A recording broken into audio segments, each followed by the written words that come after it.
Hello everybody, and welcome back to another day of Gloomhaven. Today we'll be continuing our Diviner Fresh campaign, picking up where we left off, starting with Scenario 4. Obviously we're left with the choice of doing Scenario 3 or Scenario 4, but Scenario 4 is going to help us get to enhancements a bit sooner than Scenario 3 would. And enhancements are going to be pretty important because this is the best way we're going to spend money on the Diviner, who doesn't really have any need for gold at this point, at least until we get to Prosperity 2. Hello, Cauldron. But yeah, I've actually kind of been looking forward to this all week. I've really been enjoying playing the Diviner, and I'm going to enjoy playing her a bit more here today. Just gonna fix my chair a tiny bit there. All right. Also, this is, again, just the fun party. Everyone we play here is fun, so we get to have fun. All right, let's reset all these things. We already set up the scenario because we had a bit of time. We got the 2 charges on all of our endurance potions. So, this scenario, the goal is kill all enemies. There are no negative scenario effects, so we didn't get any value just yet with her perk, but we will eventually. We're going to stick with only +2 difficulty today, not +3. Well, no, sorry, not today. For the first scenario. There are 2 big reasons for this, one even a little bit more predominant than the other.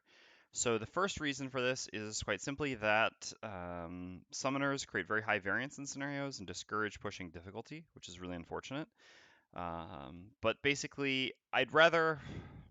So any scenario with a summoner or with any number of summoners, a reasonable number of summoners, more than like one single summoner, has the possibility. We'll say like its average might be in terms of difficulty a 6 or something, but if you get unlucky with summons, it can be a 10, and if you get lucky, I mean really lucky, and they never summon, then it's like a 2.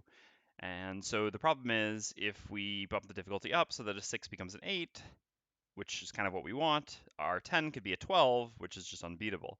So I'd rather, when dealing with summoners, I generally try to err on the side of caution because this also just reduces my frustration when dealing with the summoning mechanic in Gloomhaven. And therefore is one of the biggest one of the most common types of scenarios that I'll play on a lower difficulty than I would normally try to push myself with is our scenarios with summons. The second reason, which is actually even a little bit more serious here, although there's only one, but still, are elite wind demons. Elite wind demons are one of the most questionable designed enemies in the game, especially in lower party counts. 2, it's obviously a lot worse than 3. 3, it's still kind of okay, right? But anyway, this scenario will have an elite wind demon. So if we go up to +3 difficulty, we end up facing an elite wind demon, which, being a level 1 character, facing elite level 4 wind demons is pretty much the worst thing ever. So we're going to, again, stay with +2 here. Assuming the scenario goes pretty smoothly, which I think it should. I mean, again, maybe we get unlucky with summons, maybe it doesn't go smoothly accordingly. But that would actually not be such a bad thing. Then we would get a challenging scenario. Assuming we get kind of an average luck with summons, then the scenario should go relatively smoothly, I would think. We'll certainly go up to +3 difficulty for the following scenario. Again, assuming that we don't have to deal with more summoners, which is unfortunately a bit of an issue in early scenarios because there are a lot of cultists. But anyway, we'll get to that soon enough. All right. Let's finish setting up this first room. So we have 2 elite living bones and 2 regular archers in the first room. So elite bones have 10 health. Oops. And archers have 6 health. And the traps in this room are just damage traps. Okay. So archer, archer, bones, bones. So we're not going to figure out battle goals today. We got to remember our quest. So it's 4 boss scenarios. We did complete one, so we got a check mark over here. Oops.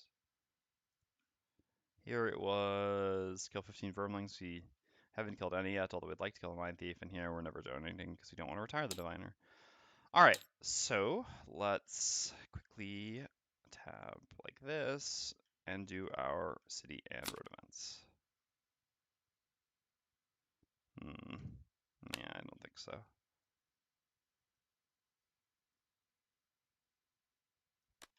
Okay.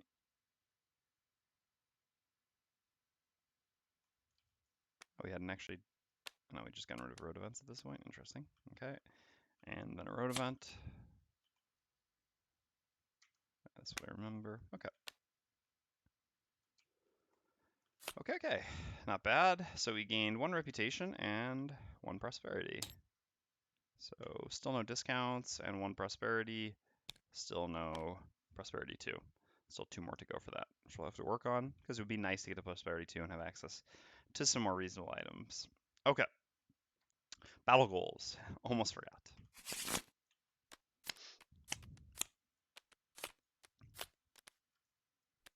Okay. Loot no money tokens or treasure overlay tiles, or take only long rests.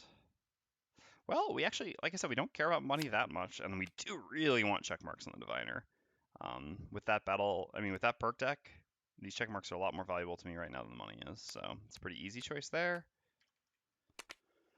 Loot 5 or more money tokens, or never drop below half. Well, if the Diviner's not looting any, I mean, technically we're not supposed to know that, but also never dropping below half, it just isn't realistic. It's a very difficult one to do for the person who's going to be on our front line. Like, the Diviner could maybe do that, not the Cragheart. Overkill by at least 4, or kill 1 or more elites.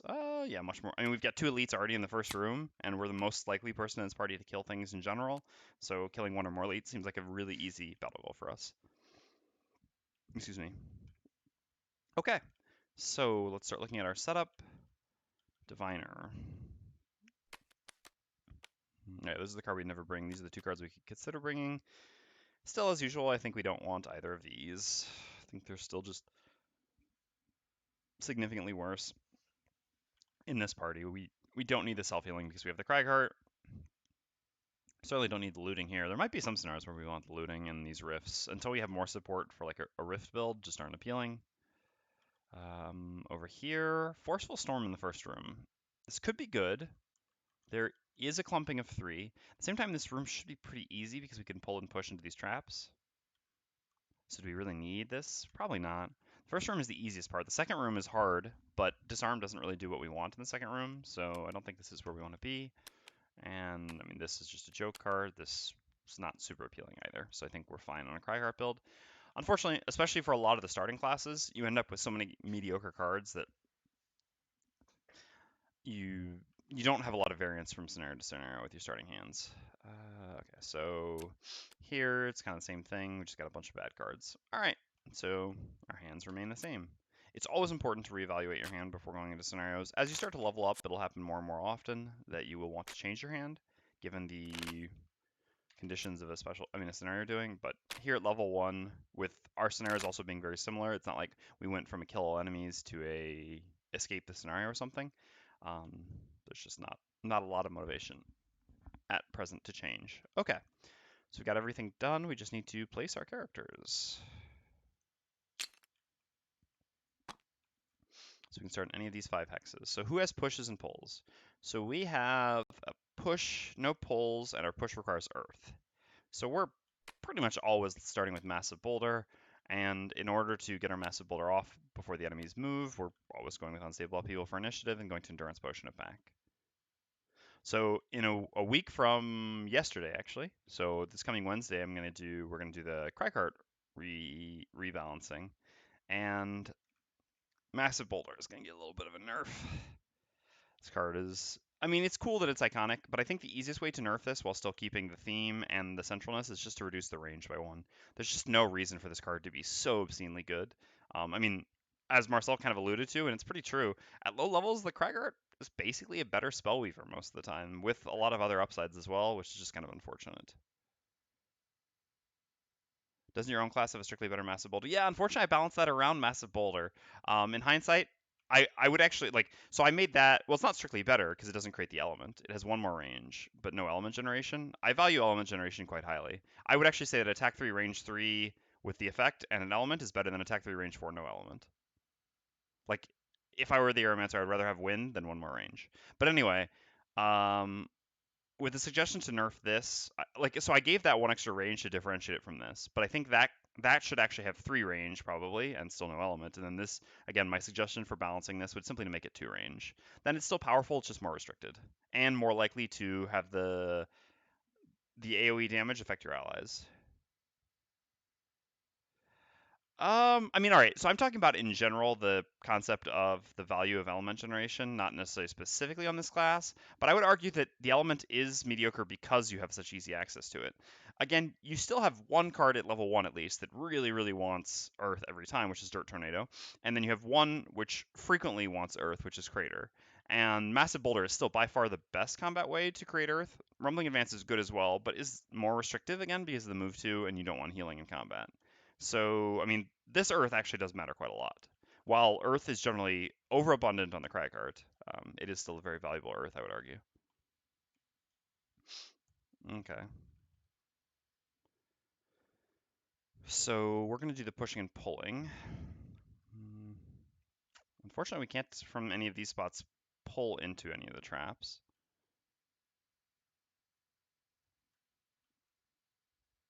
So we would have to like move down here and push.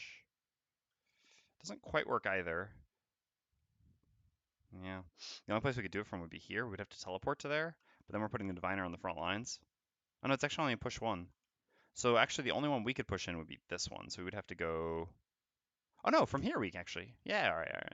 That works. Yep. From here, we can push this one into this trap. Using this attack. Probably not for initiative.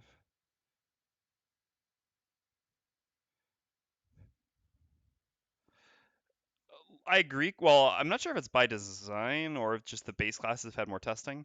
I also think it doesn't necessarily always end up that way. I still think Mindthief is one of the strongest classes. I mean, like, to me, Mindthief is in the top 5, 6, 8. I mean, the Mindthief is absolutely in the top half of power level of classes in the game, probably in the top third. So I don't think it's necessarily intentional. I mean, I do think in general that I think the unlockable classes were designed to be more interesting for the most part, with the exception, of course, the Mindthief and the Cragheart, than the starting classes. And in order to make that happen, a lot of times they ended up having a higher power budget, I suppose. Ooh, what do you have to let me know what you're eating when you get back. All right, so us, we want our push, right?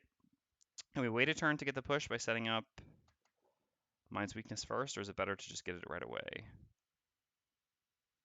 It could be reasonable to just set up Mind's Weakness first. Biggest issue, guess then we just stunning one of them? That's probably not bad. So if we go like here or here, and either, no, it has to be here, then we can stun this one and set up Mind's Weakness. Mind's Weakness, we're not getting an attack, but that's okay. Oh, we're going to lose our ice this way, though, is the biggest shame. Otherwise, we just go attack with the Mind's Weakness. Let's see. It really does suck to miss out on 2 damage when we do the push. This thing has 1 shield and 10 health, which mean, and the trap is doing what, 4 damage, I think? 5 damage. So it's like 6 damage. So 2 more damage really is significant, actually. Yeah. And it takes 1 from Massive Boulder. Yeah. The 2 damage could actually be the difference between it dying and not. So I think I definitely prefer to try to save that. So we kind of want to push. Ooh. Yeah, baby. Yeah, the 2 target immobilize is great. I mean, they've got 2 cards where they move and go before 30, but otherwise this is great. And worst case scenario, we just endurance potion this back.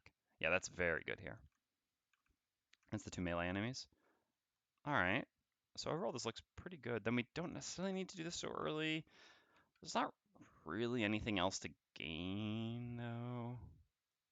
No, I think this is fine still. Like, we could go later, but then there's the risk that they do move before. The Living Bones can't move before 13. So, as it is right now, we always hit them with the splash, which is good. Downside is if they go with their 20, which would really be the absolute worst for us, like on so many levels. They're going to heal the splash damage, and then the Immobilize is going to do nothing, but something is reasonable. So, for immobilizing them, the Mind Thief actually kind of wants to go attack the archers this turn, and then next turn, since this one will get pushed to here, we can, like, go up and push this one there, or even push an archer in if we have to. I guess we could just actually execute one of the archers by pushing it in this turn and not use the Mind's Weakness. And not set up the Mind's Weakness, I mean. It's an interesting concept. I mean, not really execute. We would have to get 1 damage from our attack, but actually, yeah, that seems better. Because then next turn we can then use the Mind's Weakness to attack here and Frigid Apparition to stun one, and then the following turn we'll have the follow-up top stun attack. Yeah, just eliminating 1 attacker for now seems good. So we do have to make it all the way down here. Wait, it is a push 3, right? I'm not mistaken. Yes, it is. All right, so with the push 3, we can get either of these into that. Unfortunately, 27 is going to be our initiative then, because I don't think a move 4 can do it. No, 1, 2, 3, 4. We could do it from here, but then we get hit by this one, which gets immobilized, which is not ideal. We definitely need the jump. So, I mean, whatever. There's a reasonable chance the archers go before 27, but the upside for our turn is so high anyway in general. I think this is perfectly fine. Oh, it actually isn't execute because we go after unstable upheaval. So we're going to get 1 free damage on this, so we can actually just get a free kill on the trap if we want. No, I understand. What'd you get for food? All right, so let's go. Oops. So, all right, let's give everything one last good shuffle for luck.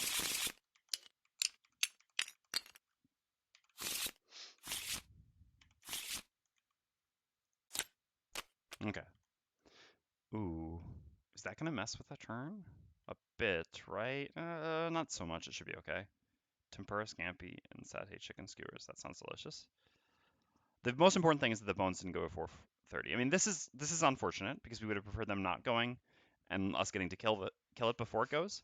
But I mean, we'll take this because we got this, and ultimately we'll take whatever bad luck we can here to avoid getting bad luck with the cultists, which is the most important part. All right. So it is the Cragheart who goes first. We're going to use the top of Massive Boulder, attack 3, range 3, targeting number 2 in the center there. Okay, 3 damage out of 3. Does 1 splash damage to everything else.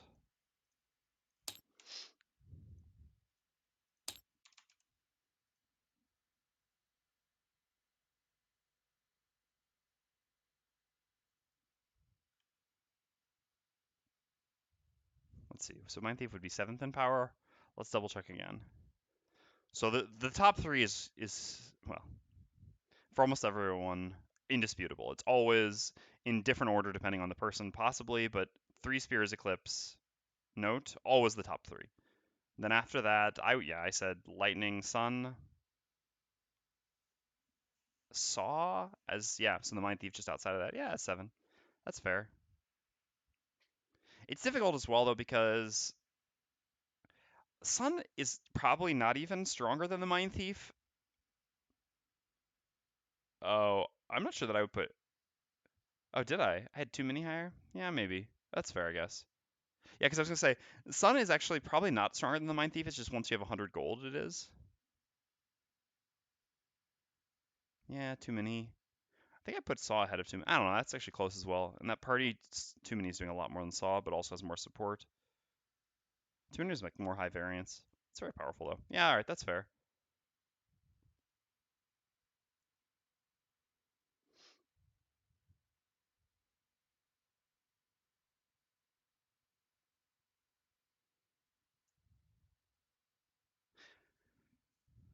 I don't know if I would agree necessarily. Yeah.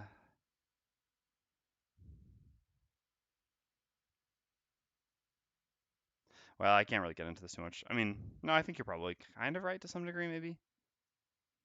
All right. So we're done. We have the bottom of Unstable Upheaval's default move 2. We don't really have any incentive to move anywhere. We can move to here. Now, because this is going to get pushed into there. So no, we're just going to stay where we are. Earth created. And we're going to use an Endurance Potion charge to bring back Unstable Upheaval. We do this because Unstable Upheaval is a very important card to us. It's our best initiative, and since we have an 11 card hand size, bringing back a card on our first rest cycle, which is always going to be Unstable Upheaval, gives us 1 additional turn.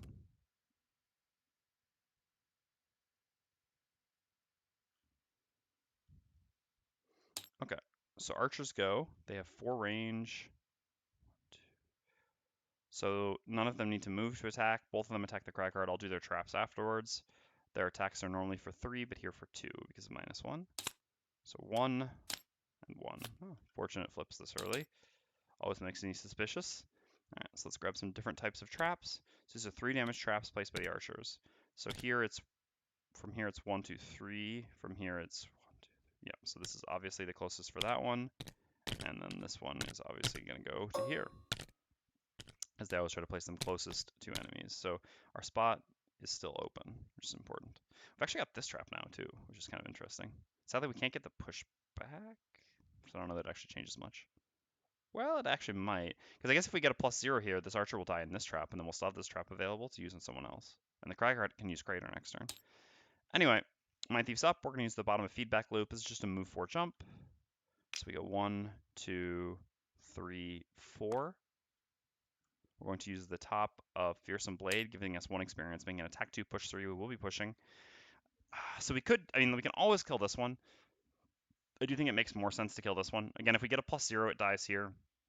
This one always dies in this trap, which is the plus side, but I think I'd rather kill the one with 5 than the one with 3. Keeping this trap does have some value, again, because I can use Unstable Upheaval plus Boots.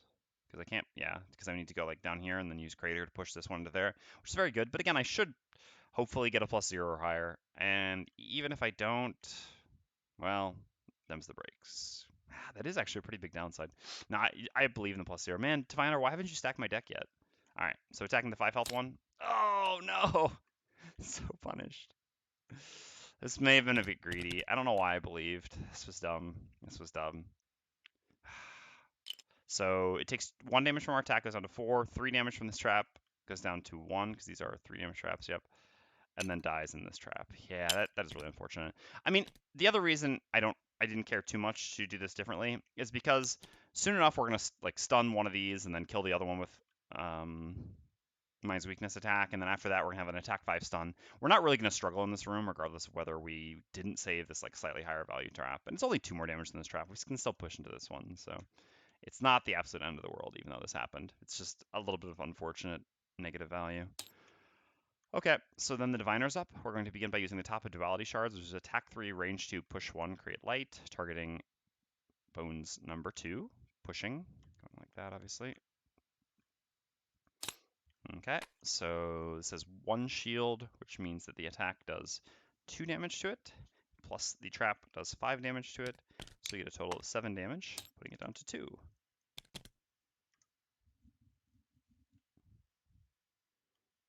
And then we're going to, we didn't push out of range, do we?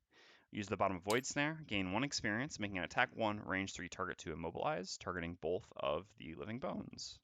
We'll do the closest one first. 1 damage, no damage. So down to 8. Would have been nice if we got the 1 damage there, because then Rumbling Advance actually would have killed it. Although I don't think we want to rumble in that direction anyway, but still. Oh, Void Snare, what a card. Okay, we're done. Living bones go. They're moving and attacking, but being immobilized, they do nothing. So that's pretty great for us. All right, so like I said, it's time for a little Perverse Edge and Mind's Weakness. Again, Mind's Weakness with a +0 should kill the Archer here, and then we can stun one of the skeletons. Hey, Marcel. So us, it's got to be the old Crater.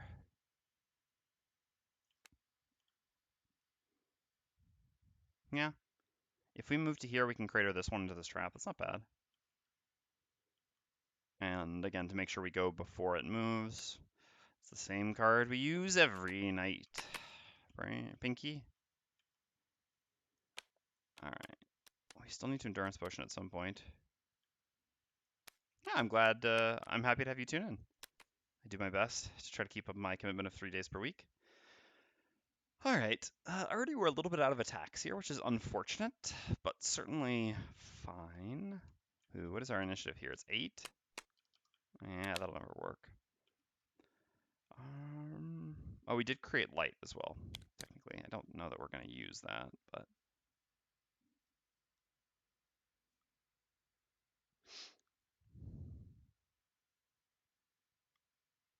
I'd really like to use this bottom here. I guess this bottom's also fine. Either one of these would be good to use.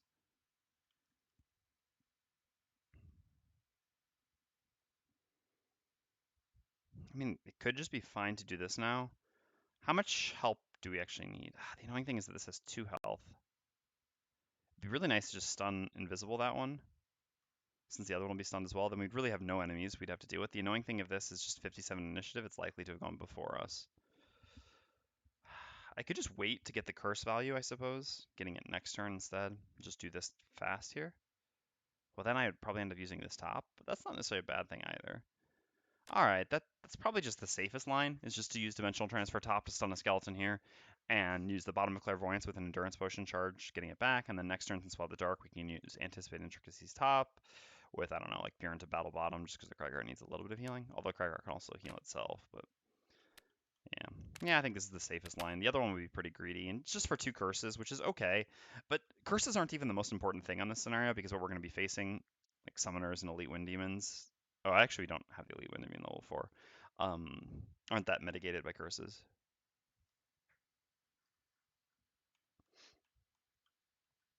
Okay.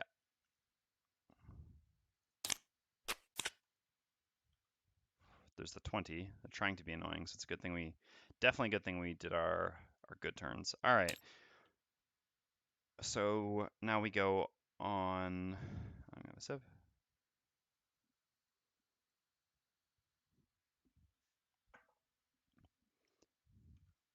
We go on the Diviner. We're going to use the top of Dimensional Transfer, gaining 1 experience, creating Dark.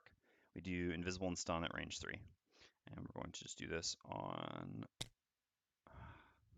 I mean, if we created this one, it would actually kill it, which would be nice. It shouldn't be necessary. I'd rather stun this one. So stun and invisible on this one. And then we've got the bottom of Clairvoyance. I'd love to get this coin, but can't actually do looting. Should I start moving towards the next room? Why not, I guess? I don't think there's really too much of a downside of being here. So default move 2 on the bottom of Clairvoyance. And again, same thing as the Cragheart with an odd starting hand size here. So we're going to get a card back on our first rest cycle to gain an extra turn using our Endurance Potion charge. Okay, so then it's the Mindthief's turn. We're going to begin by using the top of Mind's Weakness. This is an attack 3 targeting the adjacent archer. Oh, wow. That's so bad. It's going to be one of those, huh? All right, 9-1. If only we'd been able to divine ourselves. That's why I can't wait. So now we have the Mind's Weakness active. It's still going to be correct to stun this Bones, because it's not going to die to Crater unless we get a plus. No, it's actually not dying to Crater no matter what. Yeah, I mean, someone's going to get immobilized, but I guess it's the Mindthief will get immobilized. It's actually kind of annoying for the Mindthief, because we don't do anything when immobilized. I guess she can... Now, we can't even move the thing next to the Mindthief next turn, because we really want to do Anticipate Intricacies next turn. God, that this back-to-back -1s. It's twice that's really hurt us. This is just so much more threatening. I mean, I guess it just hits the Diviner, but it also heals itself. It does heal itself for 2.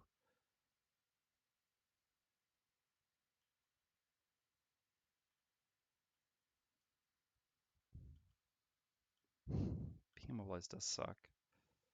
I guess the Cragheart actually can go before. So the Cragheart actually can move next. No, Cragheart can't, though. Because we need to push this into this.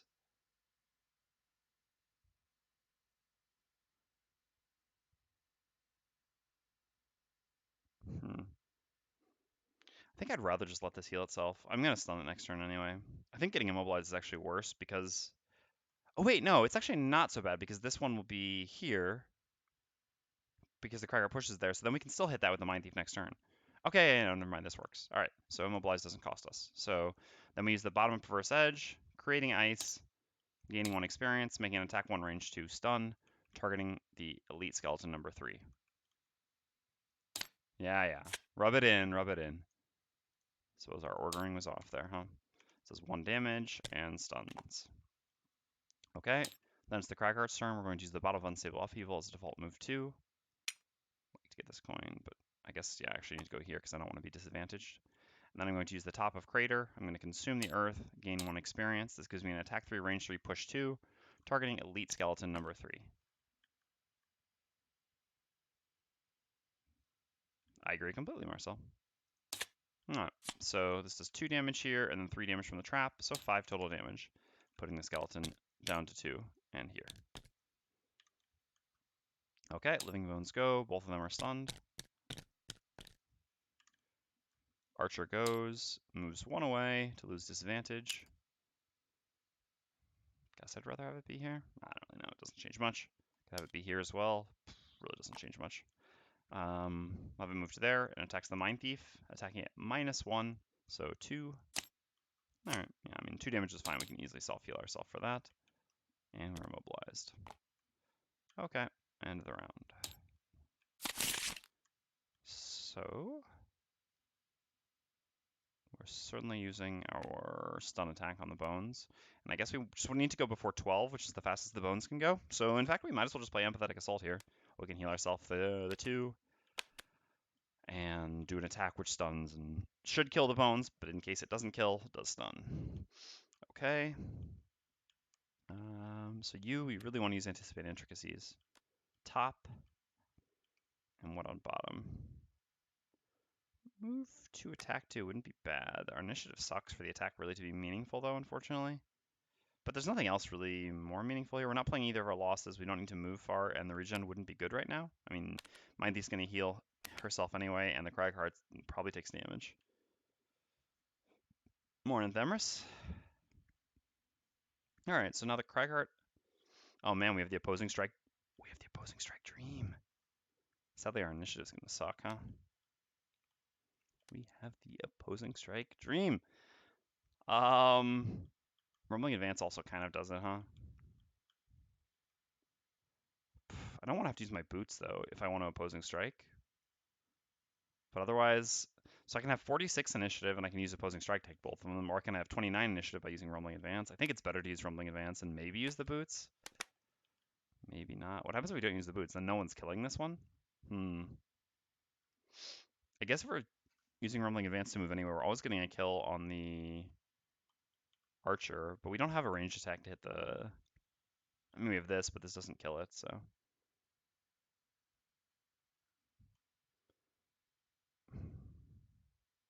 Yeah, I think this is reasonable. We'll just use our boots. Get the guaranteed kills. It's what it is. 11?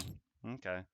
So Mindthief's up first. We're going to begin by using Frigid Apparition. We consume the ice, gain 1 experience. This gives us an attack 5 because of the Mind's weakness, with stun, targeting the adjacent elite living bones. Okay. So that bone's is dead. Coin drop there. We're immobilized, so we can't move, but we will use the bottom of Empathetic Assault as a heal to self. Okay, Archer goes. Archer has -1 attack as usual, this time attacking the Diviner. So it moves to here, or to here, I guess. We would rather... Oh, we're never getting the opposing strike dream. Good that we played Rumbling Advance then. So we can have it move to any of these 3 spaces. I guess here is fine. Okay, so have it move to there, and attack the Diviner for 2, for 1. So be it. Okay, Cragheart's turn. Cragheart's going to use the bottom of Rumbling Advance as a move 2. All adjacent allies and enemies suffer 1 damage, creating Earth. Using our Boots of Striding to get 2 additional movement. So we go 1, 2, 3. I'd like to get this coin, I really would, but it would deal 1 damage to the Mindthief, and that would kind of be unfortunate because we're actually going to be able to heal up all the damage between the Diviner and the Cragheart using the top of Nature's Lift. So 1 damage to the Mindthief would be kind of silly. Plus the Mindthief, I think, can just do a loot action next turn. Pick up a bunch of coins. So they each take 1 direct damage, which means Bandit Archer dead. Bones down to 1. Oh, also the Mindthief did just successfully complete, kill 1 or more elite monsters. Because we killed that elite skeleton. Alright, so Archer down. Then we use the top of opposing strike, gaining 1 experience, performing just an attack 3, targeting elite living bones. So we just need a -1 or higher. Alright, a +1 shall do. So that's also finished. Beautiful. Oh, we don't have our bottom loot action. I would actually play it here. As sad as that is. Okay, Diviner's up. So we're going to use the top of Anticipate Intricacies, consuming the dark, gaining 1 experience. We get to look at the top 4 of any modifier deck and put 2 on bottom, 2 on top. I think I want predictable damage more than I want to mitigate enemy damage. And I think, as usual, the person whose predictable damage matters the most is the Mindthieves, who's much more single target. So let's do it. Okay. Yeah, that's pretty great, actually, getting to put 2 -1s on bottom. Could leave these face up, but this just creates a mess. So do I want the +1 sooner? Yeah, probably. All right, there we go. That was nice. Great value. And then we have Ray of Light bottom. We plan on attacking something, but we won't in the end. So the annoying thing is it's actually very difficult for us to open doors, right?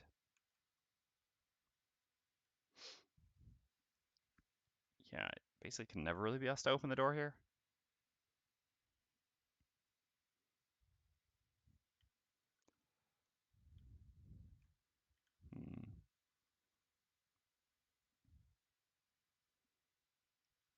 All right.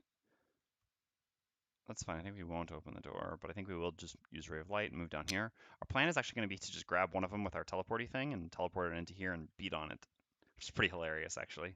It's like the guy's walking down the street and someone pulls him into the alley and then all his friends like start shanking. That's what we're going to do. That's what the diviner is doing for us. Okay. So much for looting, huh? A dream for another day. But do we really want to enter the room this turn? Maybe not. I think we want to play loot. Action. Move there and do a loot action. We get all of them. So the Cragheart has to move up and grab the coin there. It's also quite doable. Just using this heal. We're not going to have Earth again this rest cycle, so using Dirt Tornado for movement is probably fine. Okay. Which cards do we want? I think a big movement could be nice, although I'm not so sure how likely it is I move into next room. This is like attack 2 plus attack 3. This is attack 4 plus attack 4. I mean, a move 4. So here we get move 3, attack 3, basically. Here we get move 4, attack 4. No. Yeah, no, sorry, move 3, attack 5 total, versus move 4, attack 4. Theoretically can be higher because of the conditions, although I guess no one in our party is applying any conditions. Yeah, I think it's probably best to just throw this away here. So just move there, loot all those. Also, we do some healing, grab the coin in the corner. And that means, what are we doing? Fortunately, we don't have light, which would be nice. So, and I guess actually the shieldy thing the turn we go in would be pretty good, since we can just kind of, if we're going to loot all the coins in here and then run in, we don't really need to worry about grabbing someone out. So I guess just these two things probably for next turn, so we can go before the door opener easily enough.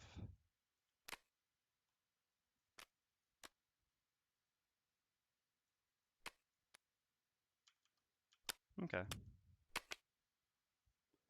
Because we could, create the light this turn and get 5 cards rather than 3, but I think getting the shield 2 next turn when we enter the room is more valuable than getting 2 extra cards looked at with this. Okay, so here goes. So we're up first. Not going to do anything with either half of this, but we're going to use the top here. We get to look at the top 3 cards of a modifier deck and put them back in any order. Yeah, the monster modifier deck just doesn't matter to us. We're too high health. We'll do it to the Cragheart's modifier deck. Ooh, okay. Well, as usual, I think I'd rather have the highest damage first. And then the bottom teleporty thing, we're just gonna hang out where we are. Technically, it was the Mindthief first. The Mindthief's gonna use the bottom of Submissive Affliction as a default move 2, going to here, and then perform the loot 1 on top. Yes. Just Mindthief and some coins. Also creates Dark, interestingly enough. And the Cragheart's going to use the top of Nature's Lift to do a heal 2, range 3, target 2. Healing itself. And the Diviner. And then going to use the bottom of Dirt Tornado as a move 3. Going 1, 2, 3 to here. Alright, 1 of 5. We don't have our boots anymore either, huh? So we can only fight from the door. Then we don't really have a good attack. It's just kind of this. Probably gonna have to shore rest early next turn, but I think for now, it's actually better, I think, probably to just do this, plus this. At least this, we get an attack which we're sure hits, whereas since we don't have boots, we can't be sure this one hits. There's not gonna be obstacles to take advantage of, so this is really just one more attack. Doesn't give us much of an advantage.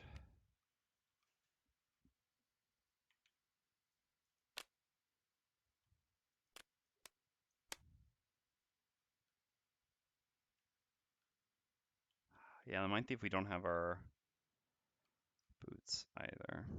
Alright, so it's the Mindthief who opens the door, or the Mindthief goes really late at 82.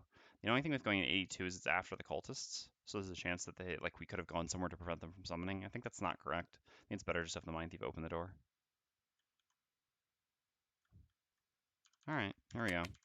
Give this a try. It's not an excellent turn, but it is a turn. Okay, so we go first on the Diviner. We're just going to use the top of Protective Aura, gain 1 experience, and create light. Shield 2, affect all allies within range 2.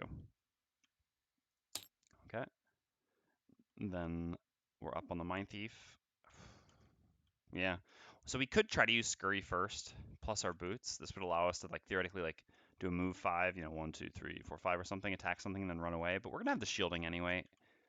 The enemies in this room shouldn't hit for that much. I think it's perfectly fine actually to just use this and then do a default attack 4 on top.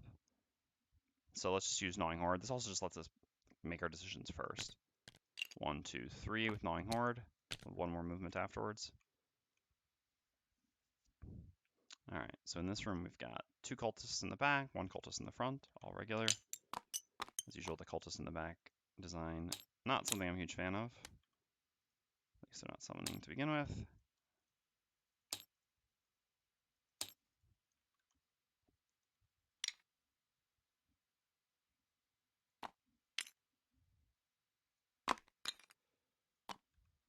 Alright, and then we have 3 regular archers in the center of the room.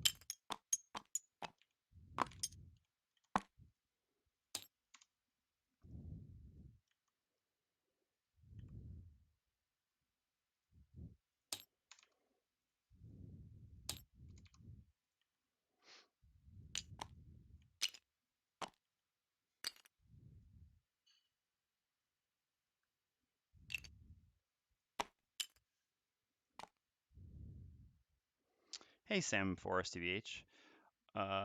Is there a reason you prefer this mod over the other popular TTS one? I tried a scenario on both and found several significant reasons to use the other one.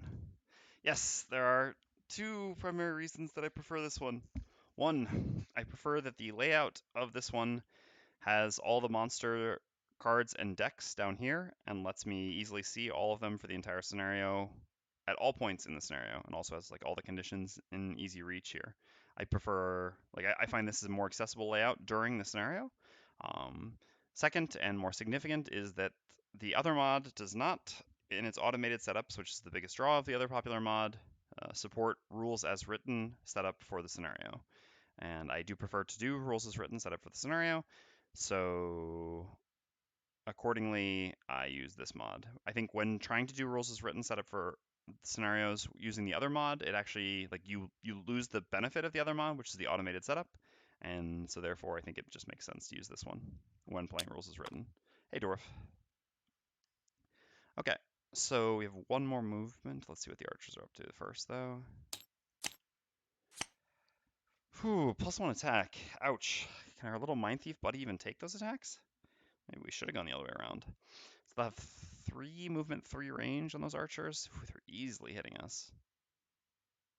With 3 movement, 3 range, they're hitting the Diviner if we don't get hit, though. Ouch. Let's see. So this one, yeah, can make it all the way to there. This one can make it all the way to here, and this one to there.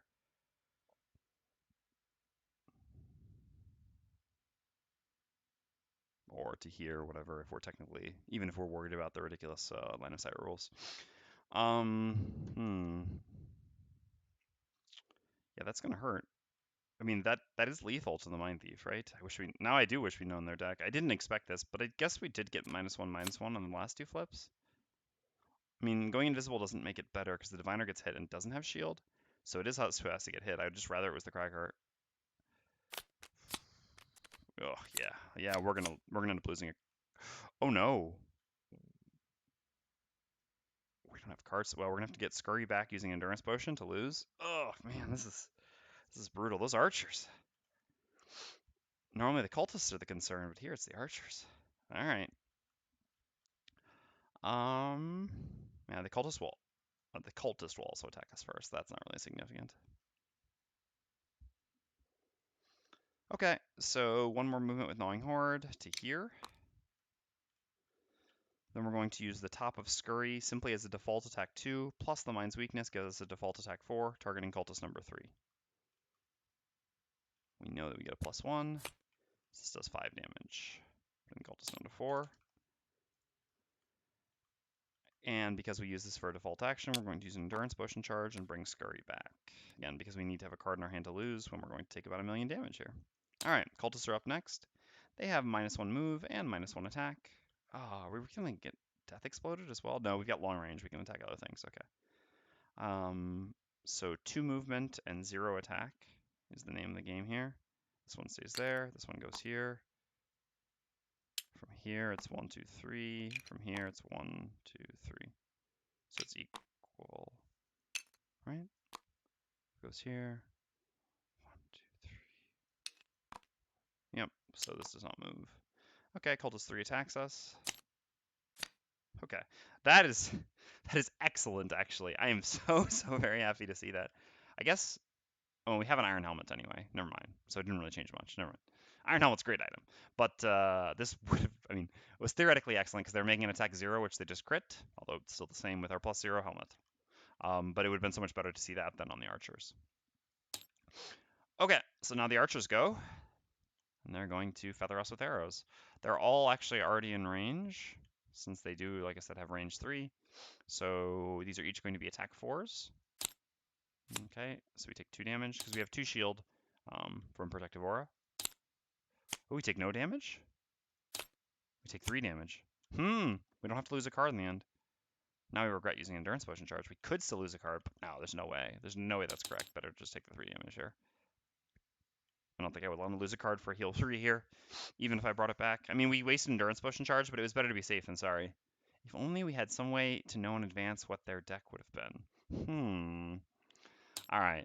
Cragheart's up next. We're going to use the bottom of backup ammo to perform move 3, going 1, 2, 3 to here. And then we're going to use the top of Earthing Clod as an attack 2, range 5. This is 4 health left. It sucks because we actually could kill that cultist here, since we know we have a +2. This would be an attack 4, which would kill this, which would line up so perfectly. But we can't actually do this because then it would death explode on the Mindthief, which would be bad. So instead, we're just going to use our attack 2, range 5, targeting. It's probably, in general, it's more important to hit the cultists first, but actually the archers are giving us more problems, I think. It's a tough call. Yeah. Yeah, let's hit this, because then we can Massive Boulder this one next turn and kill it. Whereas if we hit this one, we're not changing anything. I mean, if we get summons, we're going to be a little upset, but we're just taking too much damage here, and we don't have the shield next turn. Well, actually, we can have it again next turn. No, I think I'd be happy to remove one of the archers first. I mean, we're removing probably a cultist and an archer next turn. I think that's better than just doing some damage to a cultist and removing it the following turn. All right, so yep, let's hit archer number 4 with our attack. So it's an attack 2, range 5 with Earthing Clod. Oh, what do you know? A +2. So we get 4 damage to this archer, putting it down to 2. And that's the end of the round. All right. So we short rest on the Mindthief. There's no reason to bring back Mind's Weakness. We'll get back 7 cards here, plus we have 1 already in our hand. Oh no! The Punish. This is our actual best card right now. I mean, Perverse Edge for Depression, it's tough, but I would say until we have the enhancement, it's probably this. And especially until we have like Hostile Takeover too as well for more range top attacks. I mean, at worst, it's just an attack 5. I can't gamble them unless I have 1 life. I don't get to reroll. Oh, I would 100% reroll if I had 1 life. There's no question whatsoever. I mean, if I had 2 life. I could choose to lose Scurry from my hand to get that one, I mean, to be able to reroll, but that's not really correct. No. No, it's Mind's Weakness didn't need to come back this time. Yeah. All right. Well, that's really unfortunate. I think everyone's taking short rests. Cragheart just doesn't have a very appealing turn. I mean, we could do an attack 4 somewhere. I guess that does let us kill this cultist, but also with really bad initiative. Yeah, I think the initiative's too bad, and we can just do better stuff than that. Yeah, let's just short rest. Costs us so little to do an early short rest here.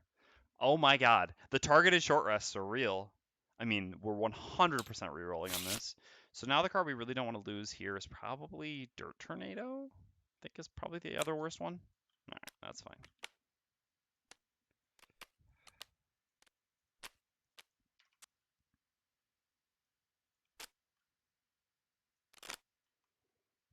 Okay, and here as well. That's unfortunate because that is actually like one of our better attacks. I mean, that's our primary source of attacking, is how I should put that. But I think we have other cards that are more important.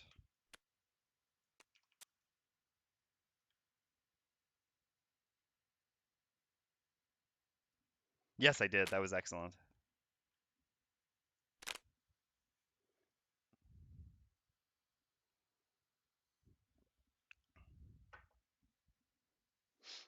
All right. So,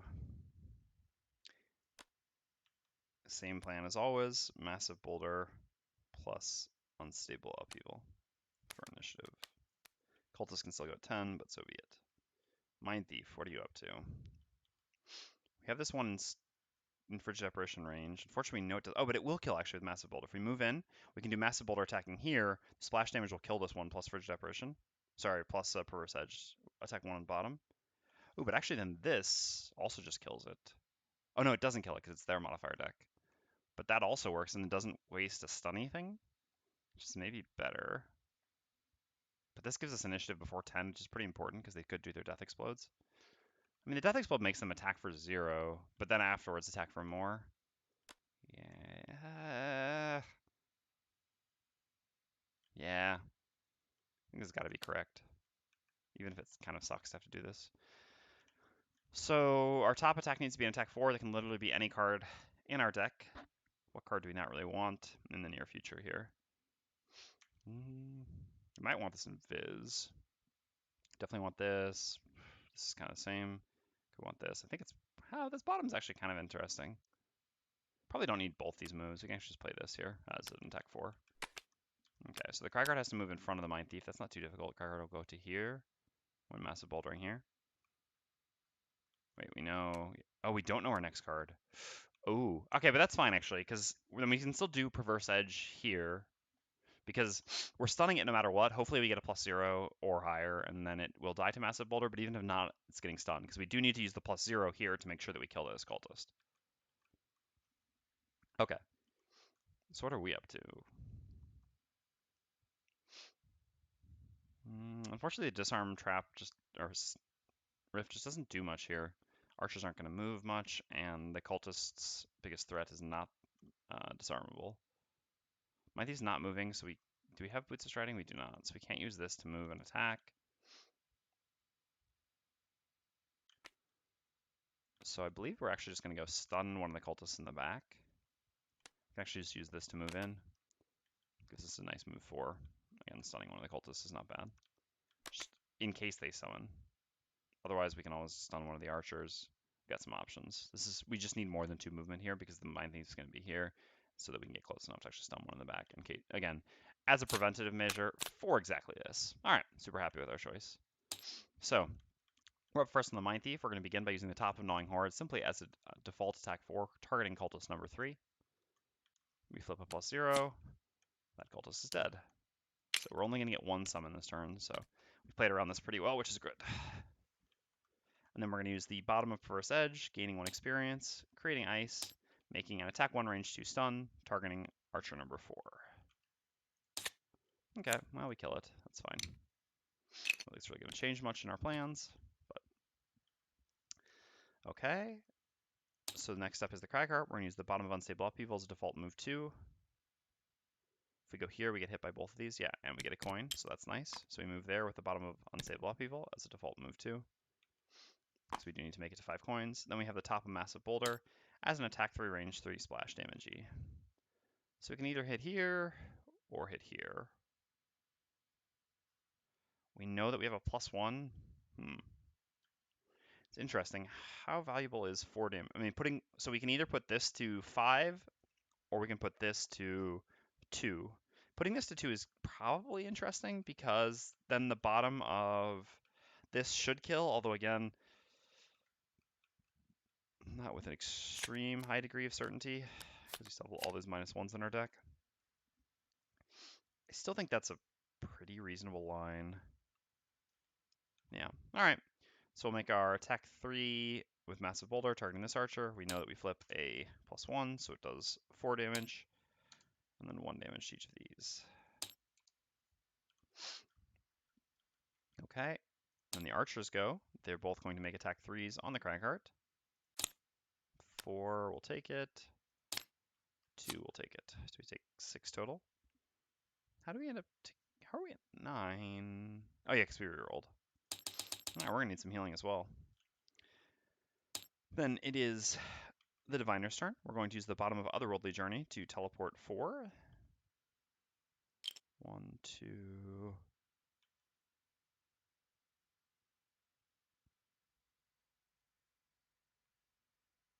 So we need to go to one of these spots.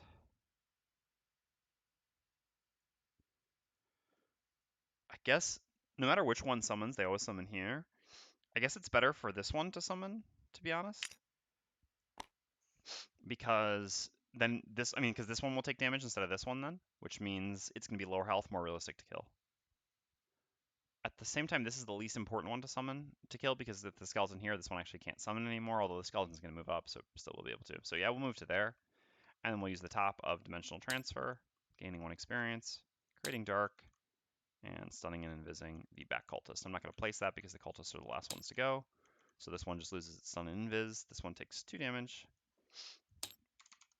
down to 6, and creates a summoned Living Bones.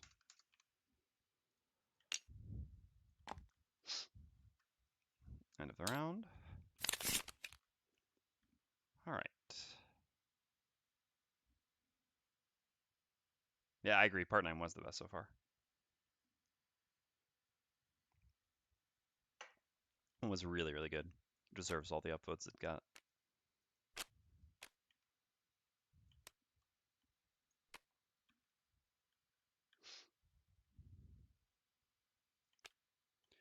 All right. I mean, it's time to combo all these clowns, right? Oh, wait. We were supposed to flip this. There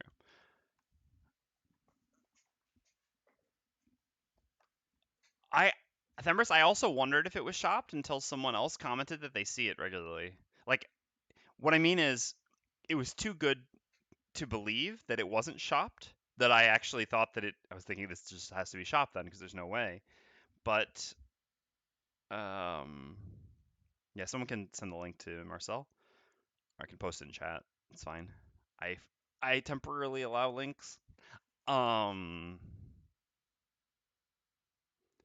but yeah, when someone popped by and said that they see it regularly, I mean that it's by the coffee shop. I mean it could be someone else on another account. Maybe I'm too naive, but I think that would be a little bit stretching it. So most likely it is real, just extremely unlikely and awesome at the same time. I don't remember part 4. It's been a while. So an attack 2 is good, and shielding our allies is also good, except we're kind of the one in the front, so in fact shielding our allies seems a little bit less good accordingly. I think an attack 2 is definitely where we want to be at. For initiative though, I mean, other than that, we don't have much. I guess we can maybe make good use of Void Snare here, potentially. Potentially. Shielding's just not very good because our allies also just don't have any health, so it's not very reliable. And because there's nowhere we can easily move and then not be the one getting attacked ourselves, like have the Cragheart being attacked, because we need to do the attack move to attack 2 hitting this one. So I think this is actually just the most reasonable. We can potentially even like move up and put the rift here or something like that, and then abuse some stuff to get the rift to do something. All right, let me check out this part 4 quickly again.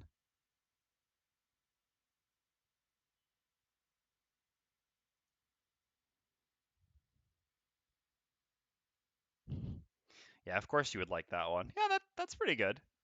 Sorry, the number 2. And number 4. Yeah, number 4 is good as well. Yeah, I'll give it to you. All right. So what is old Mindthief the Mindthief up to? Surely we need to heal.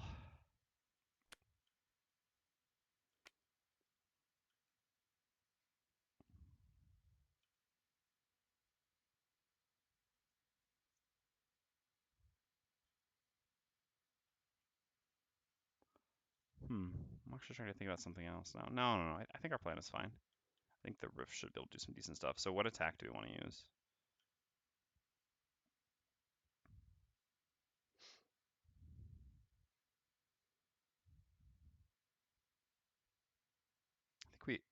Maybe we don't want to go too late. Let's just go with like this initiative. So we don't want to go too early because we don't want to go up and get peppered with arrows. Although I guess that's not even. No, it certainly could happen. We also want to go around the same time as the Cragheart because then there's a possibility with our attack 4 plus the Cragheart's attack 3 that we kill some stuff. So I think this is an alright time to go. Alright. Summoning again, huh?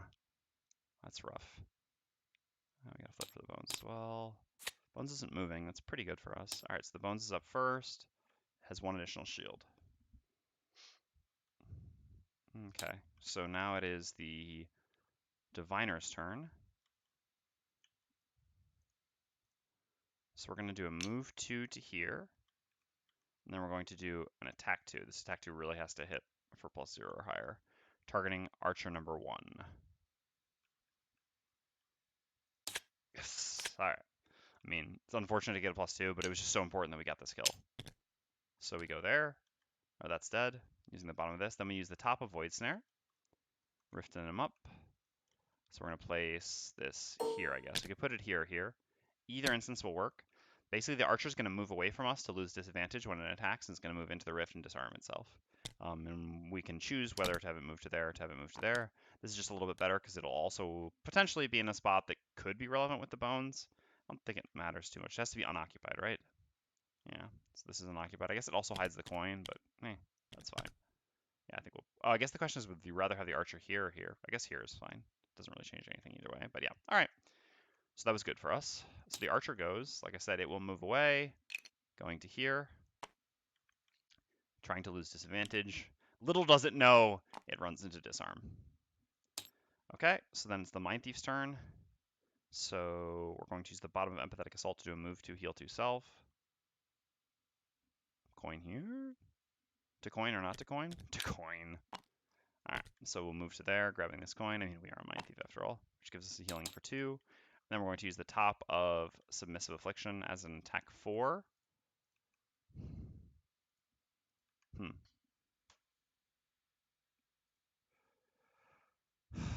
Damage to this isn't super relevant. Damage to this isn't super relevant either. Because this one's not summoning, and it's also going to hurt itself, and it's going to take damage from the Cragheart's AoE. So I think it's actually better to just let this one do nothing for its turn. And it's probably more valuable to hit this. Even if we kill this, there's no risk. There's already a coin there, plus this will drop a coin. So yeah, let's... At the same time, this Archer's disarmed for another turn. I mean, really neither of these matter much.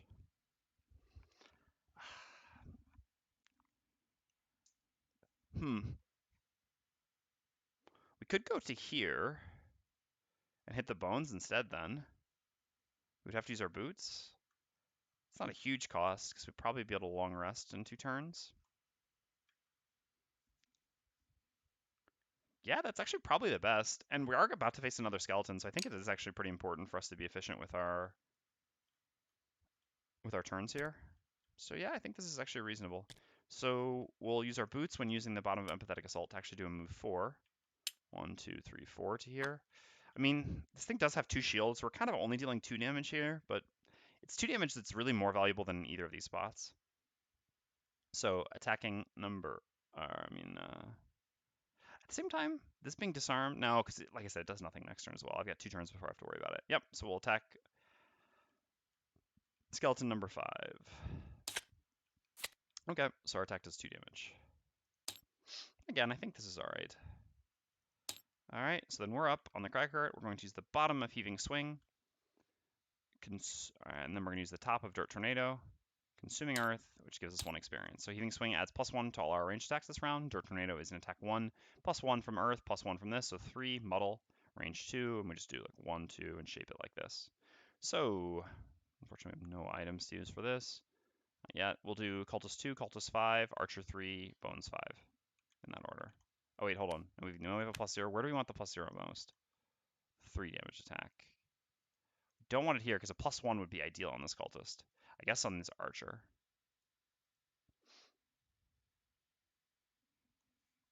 +2 would be ideal here, but or even lower damage. Also kind of like higher here. Yeah, well, all right, so we'll do Archer 3, Cultist 2, Cultist 5, Bones 5. So first is a +0 on the Archer. So just 3 damage, putting it down to 2. I guess technically, although we did just play Submissive Affliction, but whatever, we'll take the time to put that condition. I'll place it also here. I'm not going to bother placing it on the cultists because they go afterwards and they're not attacking. All right, so cultist 2. Ouch. That's actually worst case. Wow. That was a terrible run of cards. All right, now we regret not attacking this cultist. That's a bit of a problem. So we got a -1 here, so 2 damage. Here we got a miss, and here we got a -2, which means no damage. Wow, that was atrocious. Diviner! You're letting us down. All right, so then the cultists go. They each take 2, down to 4, down to 5, and we get another summoned living bones here. Okay.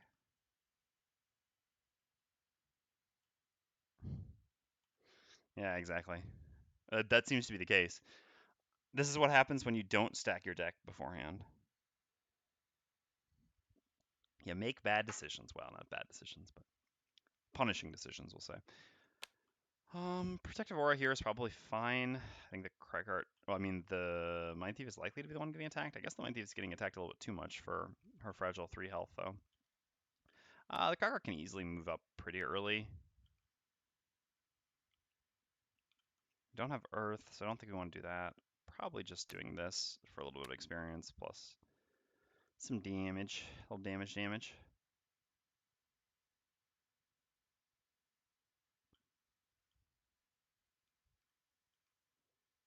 What are we up to? I think we're actually probably going invisible on bottom. But we also want to hit cultists. I mean, we really want to hit this cultist, or at least go to there. It's also dangerous to go to there. I guess this is kind of a reasonable line.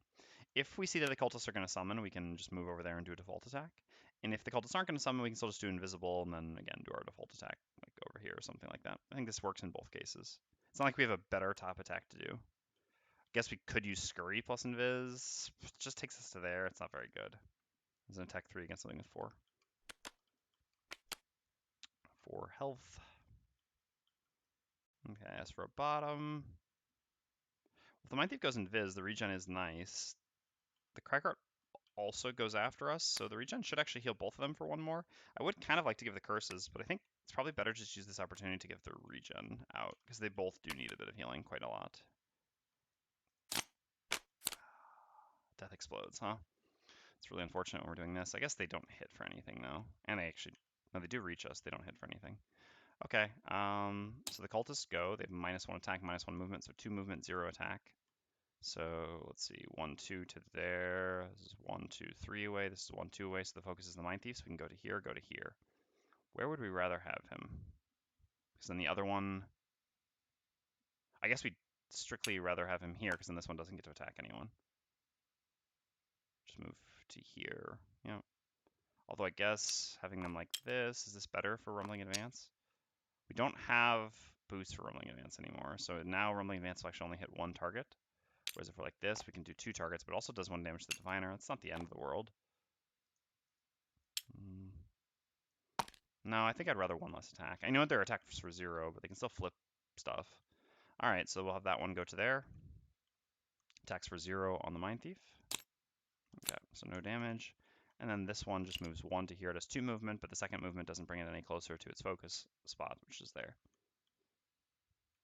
I guess that's right? Because it's here first. 1, 2, 3, 1, 2, yeah. Yep, exactly. All right. Then it is... This is good because it actually brought the meal to us. Ooh, but the death explode. Oh, but we'll be invisible. He can't actually hit us. Nice. All right. So now the Diviner goes. We're going to use the bottom of Peer into Battle, doing heal 1, affect all allies, regenerate, and create light. So Mindthief heals for 1. Cragheart heals for 1. And they both get regen. Okay. And then we're going to use the top of Protective Aura. Will it actually do anything? In the end, what are the bones up to? Ooh, target 1 enemy with all attacks. Yeah, it will do something, because then the... Oh yeah, and the Cragheart goes...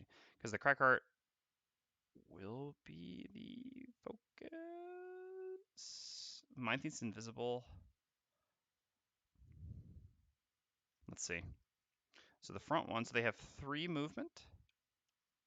So this one with 3 movement will be able, so the Cragheart will be here. This will be invisible. She'll be invisible, so yeah. 1, 2, 3 to there. And then you, it's 1, 2 to there to attack the Diviner, or 1, 2, that's worse. Yeah, so the Diviner will get hit for 2 attacks here, so for 4 damage. So this will essentially still block 4 damage though, and give us 1 experience. Yeah, I think that's correct. So I guess then the better question would be, was it actually worth using Peer into Battle Bottom? I think the answer is actually no then. Unless, I guess if the Cragheart kills the Cultist, if only we knew the deck. I guess we can just hope that that happens. Yeah, so I guess there is a fair amount of upside.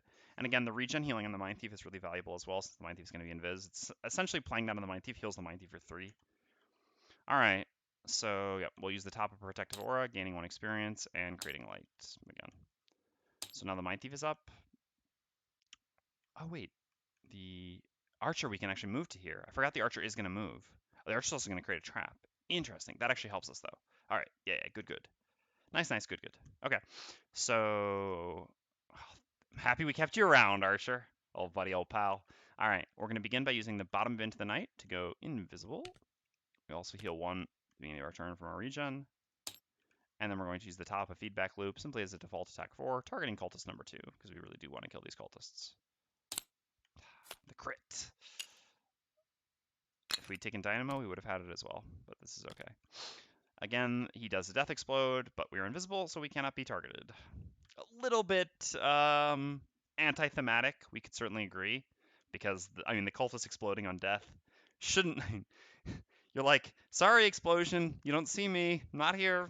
So, but as it is, in fact, I mean, formatted as an attack, it does, in fact, not target us.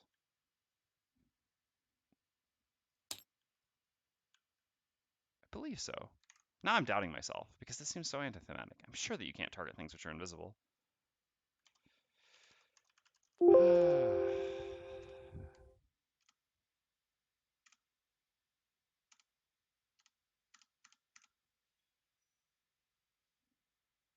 Yeah, that's what I thought. All right. I just wondered for a second because it is such a shame. But I mean, like, I knew that that was the case. Again, it's sometimes we second guess ourselves. Yep, exactly. Okay, so then we're up on the Craggy. Oh, no, sorry. No, now we've got our Archer to go. So the Archer has -1 move, is disarm, so it can go to here, here. I think we'd rather have it go to here. And then it places a little trappy guy. I didn't get rid of the other traps. Attack +2 affects all adjacent enemies. Yep. Yeah, because the distinction between effect and targeting. All right, and places a trap there. Then the Cragheart goes. Cragheart's going to use the bottom of Rumbling Advance. Oh, now we're not going to get damage to multiple things. Oh, there's the Dream spot too. Oh, the opposing strike Dream.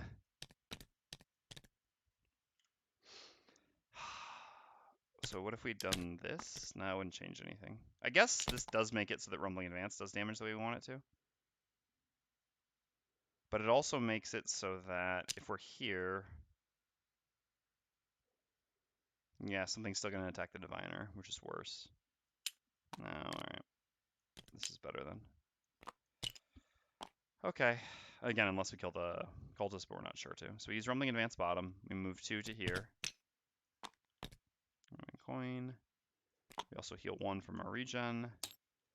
We create Earth, and all adjacent allies and enemies suffer 1 damage. Goes down to 4. We use the top of Opposing Strike, giving us 1 experience and allowing us to perform an attack 3, targeting Cultist number 5.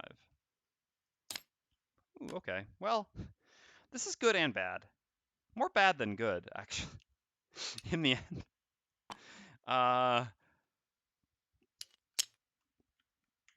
Because we're going to get attacked by the Death Explode now, and on top of that, now one of these isn't going to walk into the trap, whereas before it was going to. Yeah. The Death Explode's not such a big deal, because, so this is attacking normally for 1, +2 here, so 3. Oh, geez. All right. Big deal. Big deal. So this is a 5. We have 2 shields. We take 3 damage, so we have to be very careful. This is so bad. I really don't want to have to lose a card here, though. Because now we're going to take 4 attacks. 2 of them admittedly with Muddle. And we can only take 1 damage. The attacks are for 2 each. So basically we can't see more than a total of +1. So there's no +2 period. We've already seen 1 +1. So basically we just can't have 2 +1s flipped on consecutive attacks. It's very unlikely to get +1s on the Muddle attacks at this point. So it would just be on the... Yeah, I think it's safe. I think it's safe. All right, and we lose our regen. Still was not so good.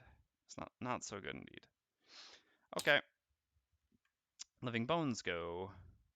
So this one, 1, 2 to here, this one to here, I suppose. Both attack the Cragheart for 2 attack 2s. So we have the non-muddled one first. Okay, so no damage, no damage. All right, pretty clear, pretty much in the clear now.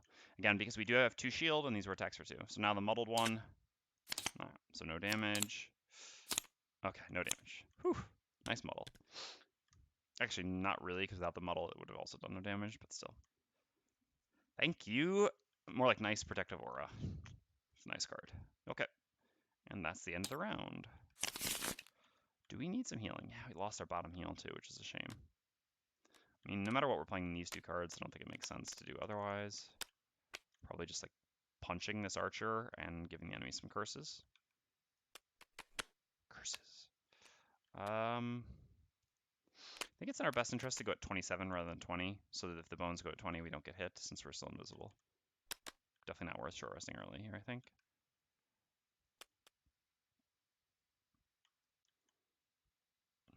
We're kind of not in a great spot, huh? I think I'm just going to play these 2 cards. I might end up doing some healing. I might end up doing some attacking. I don't really know what it's going to be. Either way, this turn doesn't look very good for the Cragheart, but I don't think I can short rest early again here. The Cultists are all gone. Alright. Yeah, that's fine. So the Diviner's up first. We're going to begin by using the top of Clairvoyance, simply as a default attack 2, targeting the regular Archer. Archer number 3, come on. Oh my god. So brutal. That's such bad flips. Alright, well that's that. Then we're just going to use the bottom of Anticipate Intricacies, which creates Dark and gives them 2 curses.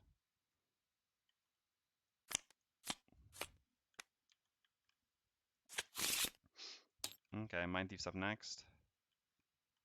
Certainly don't want to be getting hit by the Living Bones, so I need to move away. First we get healing from regen.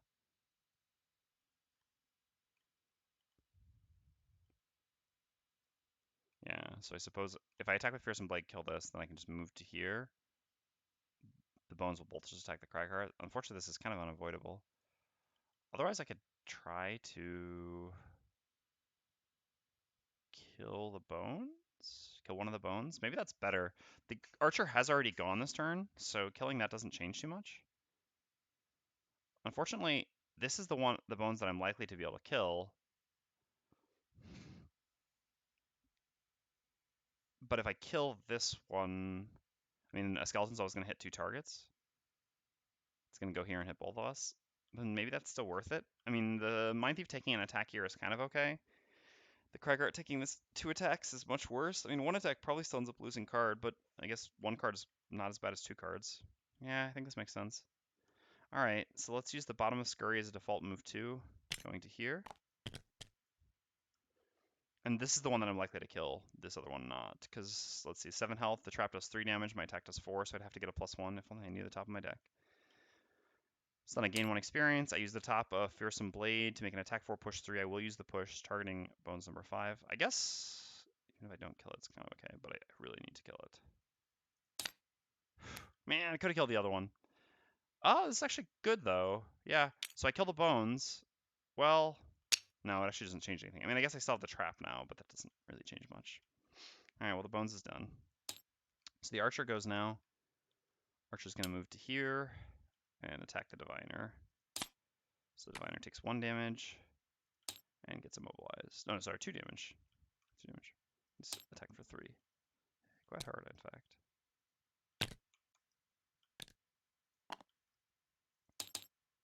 Oh, that doesn't work here, but so be it. Okay, Living Bones is up. So I can move to here. Hits first the Cragheart. Alright, -1. We're going to see if I'm pretty sure I shuffled. But if both the curses are on top, maybe I didn't. Then the Mindthief. Nope, I did shuffle. Oh, thank goodness. Thank you, sweet, sweet Diviner. Alright, so 1 damage to the Mindthief. 1 damage is a little bit unfortunate because it breaks our regen, but can't have it all. That was still amazing for us not having to lose cards there. Okay, so then the Craggy is up.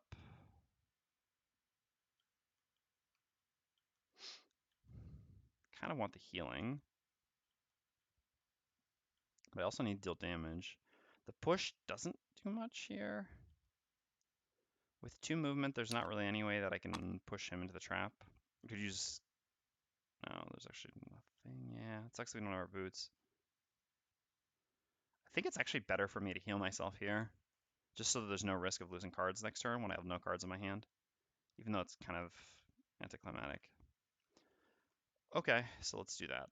Let's use the top of Nature's Lift, do a heal 2, range 3, target 2. So we're certainly healing ourselves. And I suppose actually, yeah, the Diviner's missing 2, whereas the Mindthief is only missing 1, and the Mindthief has the self-healing on Pathetic Assault anyway. So use the top of Nature's Lift to do some healing, and the bottom of Crater is a default move 2, and we're just going to move here and pick up this coin. Alright, I'm still just going to play these 2 cards. I mean, it sucks, I'm basically just doing a default attack 2 this turn. But longevity matters a bit at this point. It is a long scenario, and now with just 2 enemies left, my allies should be able to take care of business. I really don't want to have to bring back the Mind's Weakness here. I'm actually going to just use my Endurance Potion charge at some point to get my extra turn with not bring it back.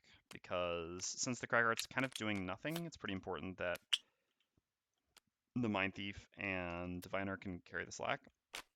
The Diviner, having lost her best attack card at level 1, isn't really in a position to contribute a ton. Alright, so what we want to do as the Mindthief is pretty clearly attack, push, and do some stunning, which is just amazing. And losing this card was more than fine. It's not one of our better cards. Okay. As for you...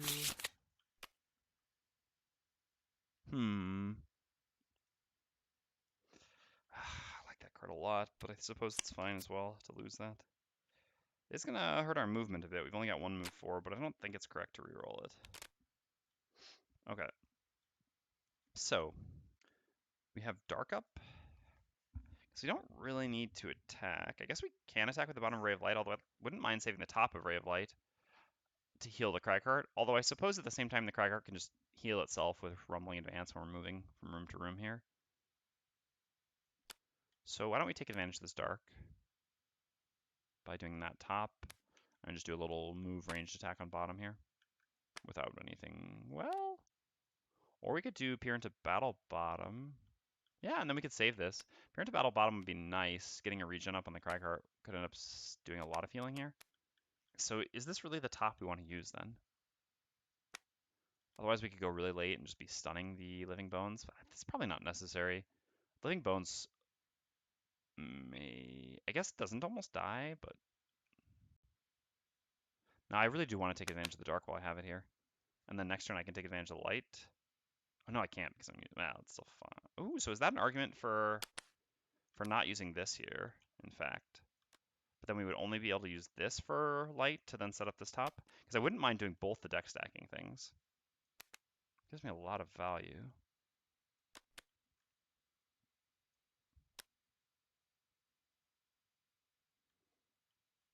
Yeah, I mean, I can't. This is too many turns, though, is the issue. Like, I don't mind having a turn where I use this top, but I certainly don't want to use this top for nothing. We're mobilized anyway, we can't move.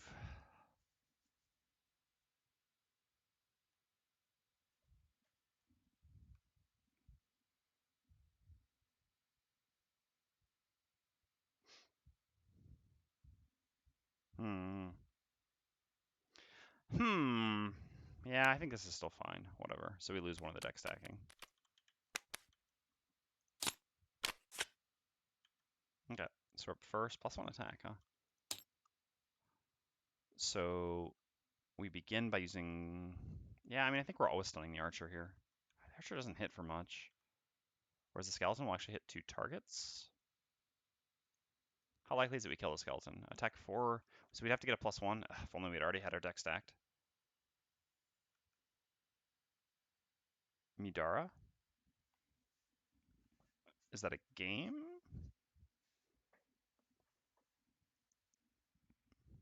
Not sure what that refers to.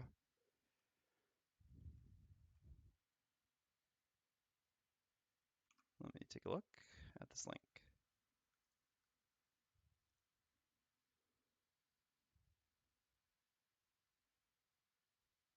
No, I had not heard of this one.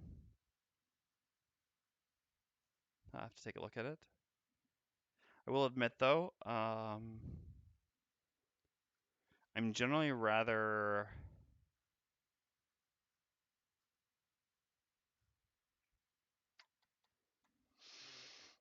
Well, I'll have to look into it further later, but I'm generally... Oh, geez, all right, well, that's interesting. I'm generally rather hesitant or skeptical about Kickstarters. I mean, basically games that, or dungeon crawlers or RPG type games or whatever, that kind of use their miniatures as a selling point. I mean, I know that this appeals to some people and more power to those people, but miniatures is not something that appeals to me. Like, it's not important to me. So, and generally I found that things that make miniatures a big point end up having, like, being more lacking in other areas. Yeah, I'll have to take a look though. Thank you for bringing that to my attention. Yeah, God, this actually does suck because this hits for 3 damage. The archer hits for 2. I mean, this hits for 6 damage. So it is actually better to stun this. I don't get the choice to stun it afterwards either once I push it away.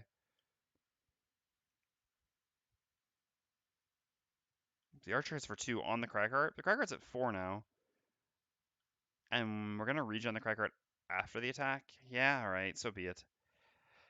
It just feels bad to have to do this, but we're going to use the bottom. Oh, we're going to gain 2 experience here total. Use the bottom of Purse Edge, creating ice, making an attack 1 range to disadvantage, stun, targeting the skeleton adjacent to us. If it's a +1 on the top of our deck, alright, it wasn't. I guess if we'd done that first, it would have worked, but oh well.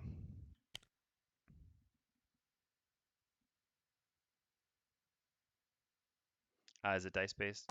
So basically, Gloomhaven replaced Descent and Sword and Sorcery for me, and I never looked back. I actually backed Sword and Sorcery as well. We couldn't even get through, like, I would say 5 scenarios of that game after getting used to Gloomhaven. Dice are just really not my thing. All right, then we use the top of Fearsome Blade, attacking Living Bones number 3, using the push. Ah, oh well. It was the safe play. So our attack does 5, which is 4 damage to the bones, putting it down to 3, and the push goes duck duck, which kills this in this trap here.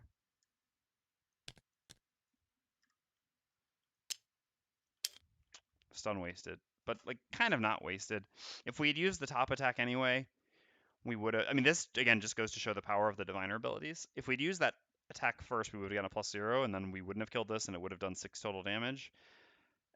If we had used Perverse Edge here first, then done this, it would have actually worked out. So again, even just having known the order of our deck would have made a significant difference.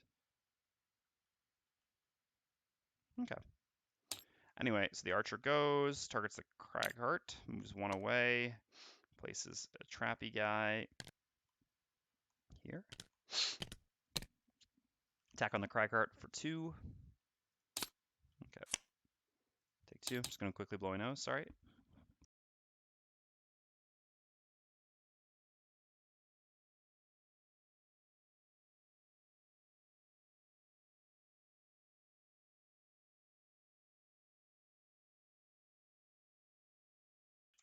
All right, back. So that's that. Living Bones done. Next up is the Cragheart's turn. Just going to move to here with a default move on one of these cards. Doesn't really matter. The other one is default attack 2, targeting this archer. Come on now. Oh wait, the archer had only 1 life left. Okay, I thought it had 2 life left. I forgot we did 1 damage to it. All right, archer's dead. That's good.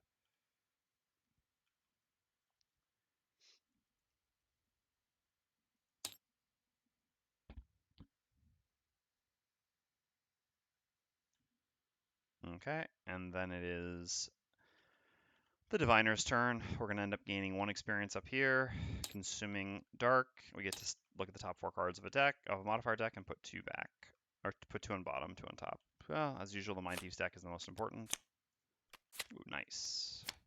Ugh, wow. Kind of brutal, but, I mean, at least we're getting rid of some of this brutality.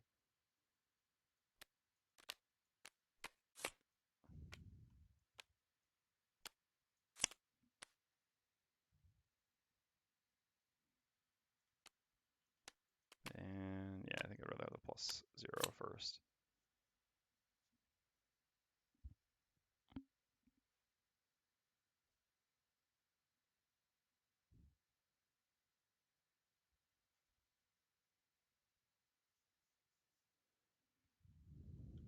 Okay. Then we're going to do the bottom appear into battle. We do a heal 1 and regen, affecting all our allies. So 1 there, and time to throw out some more regens. If we grow this, does it grow the size of the things? No, not at all. So we end up just having to, so that we can actually shrink this. We'll just make a bigger one of these. Yeah, that's good enough. Copy paste this.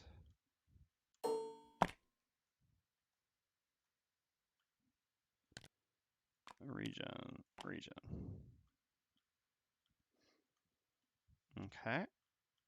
And we're done.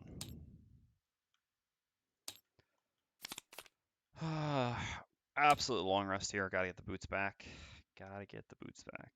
We don't really need any healing anymore. We could do some looting, because if we like loot, I mean, we can just leave this one here though, to be honest.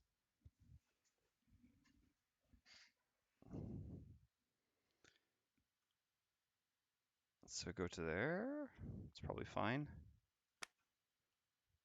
Okay, it's dark. It doesn't really matter.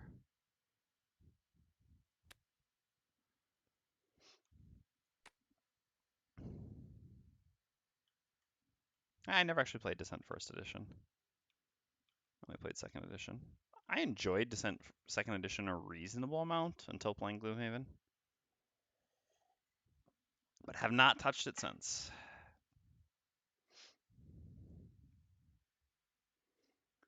All right, so what are we up to here? We don't have any deck stacking or anything like that left, so we're definitely using a heal. And a movie guy, and then when we go in, we probably just like do some shielding. We could also just do a small, yeah, we actually don't need the big movie guy. We also don't have, how do we, oh, just click it. All right, neat. We can actually just default here, because we do need to use an endurance potion anyway. I mean, I guess either way, we can just do this. Doesn't really matter.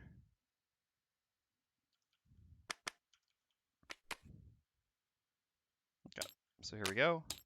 So we're up first. We're going to use the top of Into the Night. This creates dark. We perform a loot 1. Again, we're just going to leave this coin here. We'll eventually get this on our way to this room anyway, whereas this coin is kind of more out of the way, so it's good to pick this up now. And then we use the bottom of Gnawing Horde to perform move 4. 1, 2, 3, 4 to there. Then here, we're going to use the top of Ray of Light, creating light, doing a heal 4 on the Cragheart. It's going to be all topped off. And then we're going to use the bottom of Dimensional Transfer as a default move 2. 1, 2 to here, I think is fine. And we're going to use an Endurance Potion charge to get Dimensional Transfer back.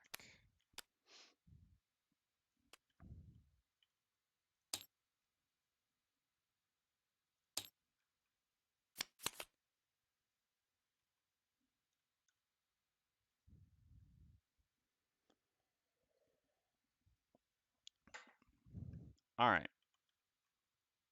So then we get our long rest, refreshes this. We heal actually up to full, because we get 1 from our regen and 2 from our long rest. I probably don't mind still having this heal after this room, because we're gonna have to like go down here, fight in here, and then run up here. So from room to room, the healing could very well be useful. How many traps have we used? We still got a fair amount of traps left. So Crater is definitely decent. This is decent. Oh yeah, Avalanche. I don't even know why we have Avalanche. Well, honestly, we should probably be bringing Crushing Grasp over Avalanche. That's actually a mistake. We brought Avalanche in that first scenario, but actually it's just kind of snuck in since then, huh? All right. So what now?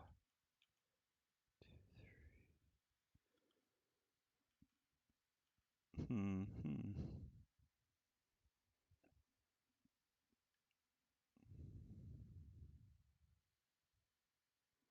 Actually got a pretty interesting plan here. I think we're going to do our first allied dimensional transfer, which is pretty cool. So how do the initiatives stack up? I think it'll work. Yeah, we can save them these two afterwards. That's probably fine. So we do like this and this, and then we do this and this. Like this. Oh, no, the initiative doesn't work. We need the 11? Huh. That does not work so well.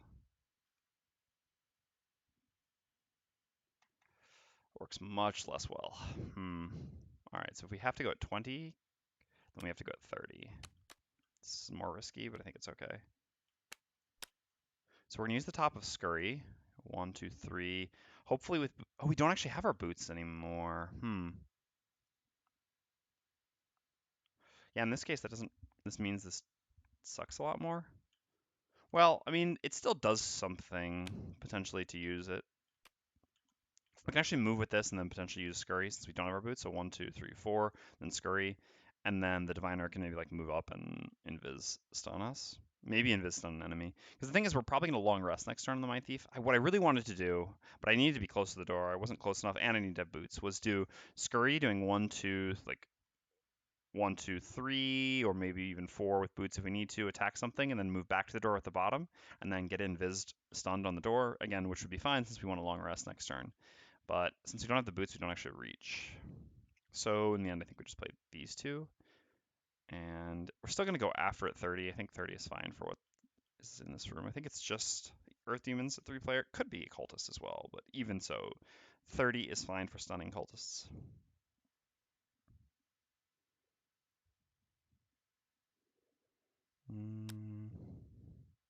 Probably not about to play any of these cards. I think we'll be fighting this room long enough that I don't need to use backup ammo right now. So I'm just going to use backup ammo to move. I don't want to use this move 4 because, again, Massive Boulder is just so good. 1, 2, 3, like 4, 5 or something to here with boots, or 1, 2, 3, 4, 5 to the door. Who knows? Something like this, going as late as possible, hoping to get to attack something. All right, Mindthief's up first. We're going to use the bottom of feedback loop as a move 4 jump. 1, 2, 3. We've got 1 movement left. Okay, we got a chest in here, which we do not plan on ever touching. Just giving off a foul odor, let's say. There might be source weapons inside.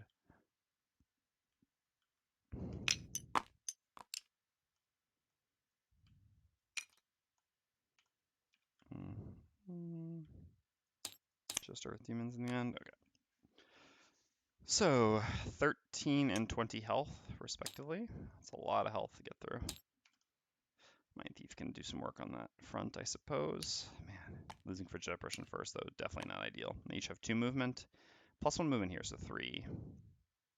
Doesn't reach anywhere, though, so that's okay. It's interesting. So 1 more movement.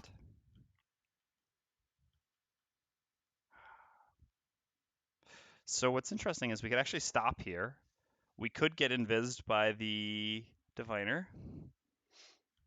I guess the Diviner always has to invis us for doing this. Otherwise there's this. That's actually probably just better. Yeah, 2-turn disarm. That's insane, actually. Yeah, that's insane. Okay, never mind. New plan. Void snaring them.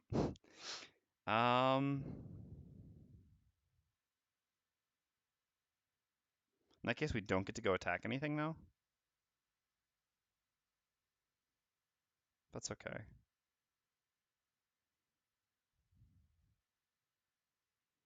Would we rather be here? So we've got the top of Scurry now. We can actually get it back and do something again next turn. I The question is, where do we want to go to? No, I guess if we're going to get it back. Yeah, never mind. All right, so then because we do have an endurance potion charge, this works out pretty well. So we'll use an endurance potion charge, our second one, to just use the top of Scurry as a default top and recover it. Then we're up on the Diviner, so we're going to use the bottom dimensional transfer, do a little teleporting. So actually have to go to here. But that's okay, because they'll have moved up to here, so the Cragheart can still hit. All right, so we'll just teleport to there, or move to there, or whatever. Teleport because it's cooler. And then we're going to use the top of Void Snare to place our Disarm Rift token right here. Oops. Because we can have both of them move through it. Beautiful. And that is within range 3 of us. Oh no, we go after. Or we go before, not after. Jeez, I should have done 87. It's actually dumb. There's no reason to go at 77. I wanted to go as late as possible.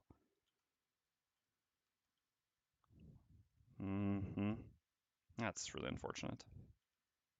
We do have an odd hand size, so I guess at least we get Massive Boulder back.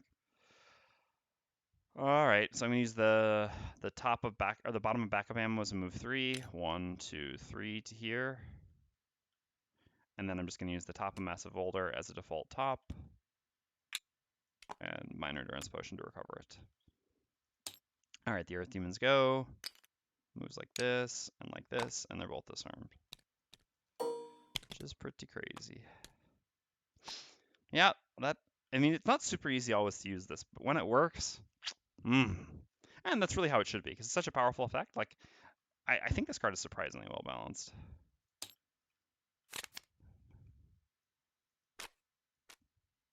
It's also, like, it's interesting because it's more effective against less annoying enemies. Like, it's easier to use, the easier it is to use, the easier the enemies are to deal with normally anyway, but, no, still.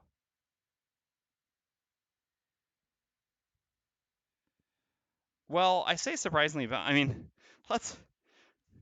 All right, I know this is your class, Marcel, so it is a little bit different. But again, let's just say that 9-card support classes in Gloomhaven don't have a great track record in terms of balance, right? And further on that point, repeatable, I mean, non-loss CC or non-loss crowd control on 9-card support classes in Gloomhaven also doesn't have a great track record. So let's just call this playing based on experience. Neither of these is really going to be a great turn for us here. Actually, both of them kind of suck for us. I mean, we're probably just going to like move up and punch after the Mindthief. Sure. Mindthief is probably just going to punch and run away. Because neither of these cards actually do anything here. I mean, the tops don't do anything, but I don't think it's worth short resting a turn early. Our longevity is kind of already taxed. The last room is the second most difficult room in this scenario. I mean, well, tied with the middle room. All right, so we don't have earth or anything like that, so I think it still makes sense to just hit him with a massive boulder, even if that's going to do a little bit of splash damage. It's kind of sort of a so be it. So yeah, from there we can still blast one of them, so we can just move there with anything. Guess I probably don't need this card anytime soon. Like, all these other cards can actually do something. Here, there's really very little chance that I actually want this. All right, let's go. Actually should have gone... I think they have 2 things which consume earth, and this one doesn't, they don't do anything because they're disarmed. And this one, or and the other one's at 40, so I actually don't think it mattered, but theoretically I probably should have gone at 87. All right, Mindthief's up first. We're going to use the top of one of our cards. It literally doesn't matter at all to do a default attack 4. This one immobilizes. It only hits for 1 more and has a lot less health. So it's probably better to hit that one. At the same time, the Cragheart does a fair amount of AoE, but not that much AoE.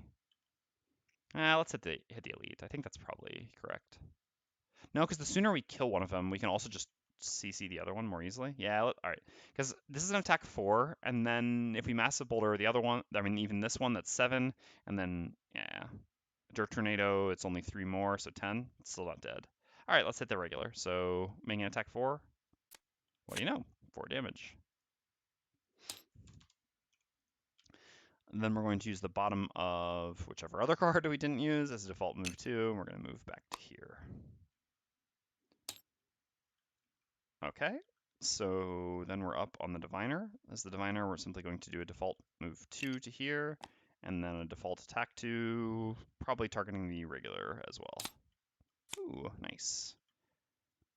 Perk paying off. So 3 damage.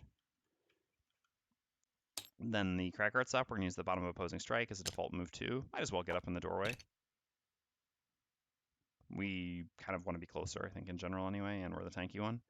And then we're going to use the top of Massive Boulder, creating Earth. We're going to do an attack 3, range 3. We're going to target the regular as well. Again, just trying to eliminate this one. Okay, so 4. Yeah, so now our Dirt Tornado should kill it. Putting it down to 2, doing 1 splash damage here, down to 19, and 1 splash damage to the Diviner. Then the Earth Demons go and simply lose their disarms. Okay. Short rest here. Mind's weakness not necessary to bring back. Correct, because we don't have endurance potion charges. Long rest here would be nice.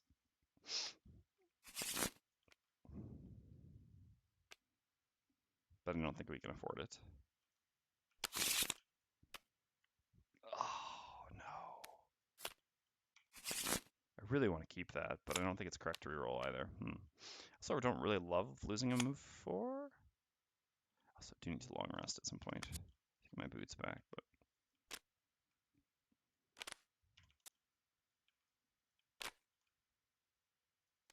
the biggest reason I can't reroll off this is because I only have one big move at this point. If I were to reroll and lose Dimensional Transfer, I would have a lot of difficulty actually completing this scenario because I couldn't really make it to the last room.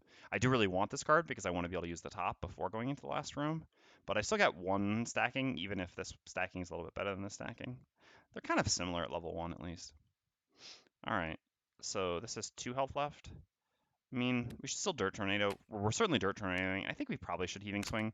It adds 1 damage here for sure, and it might add 1 damage here, again, if we flip a -1. Even if we don't, 57 is most of the time going to be faster than the Earth Demons. If they do their 40 heal, this is going to be... Actually, if they do their 40 heal, this is going to be disastrous, right?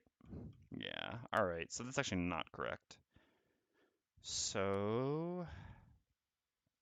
Well, can the Diviner move out? Because then we can use Rumbling Advance, which would be great. That also adds 1 damage. I mean, sure, the Diviner can move out. The annoying thing is because he took the door, we can't actually do our move to attack to, which would also be nice here.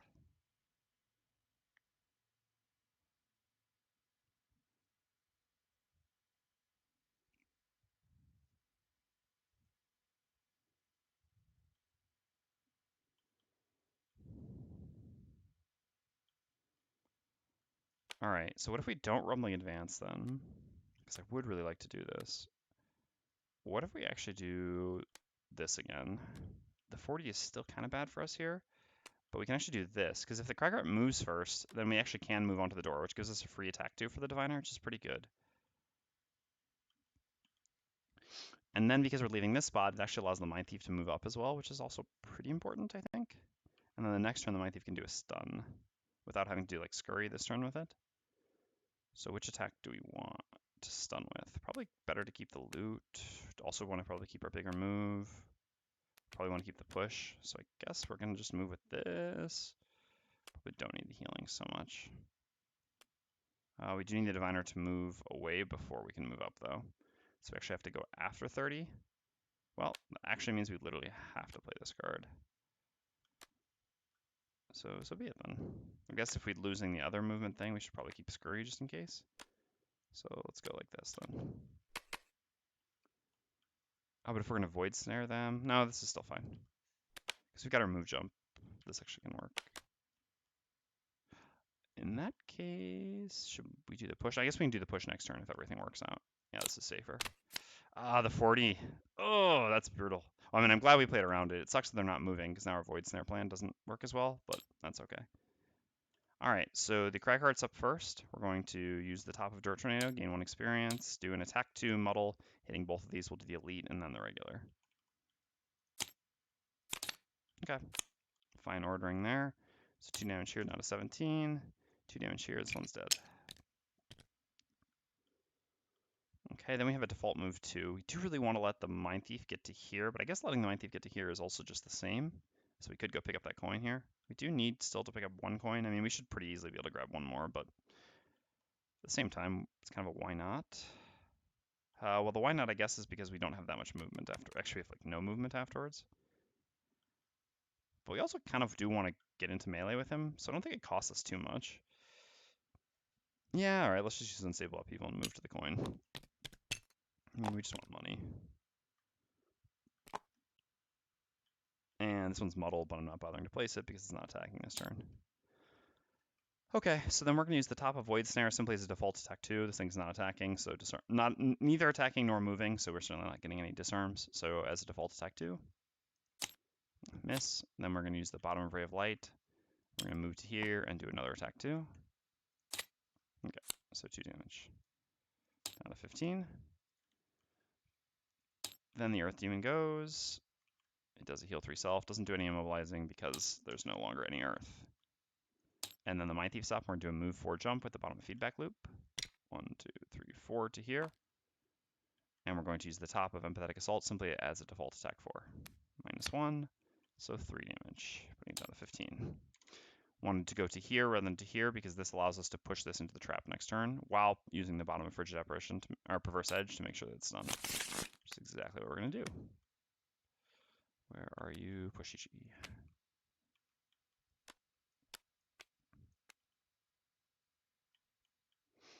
Kind of same thing.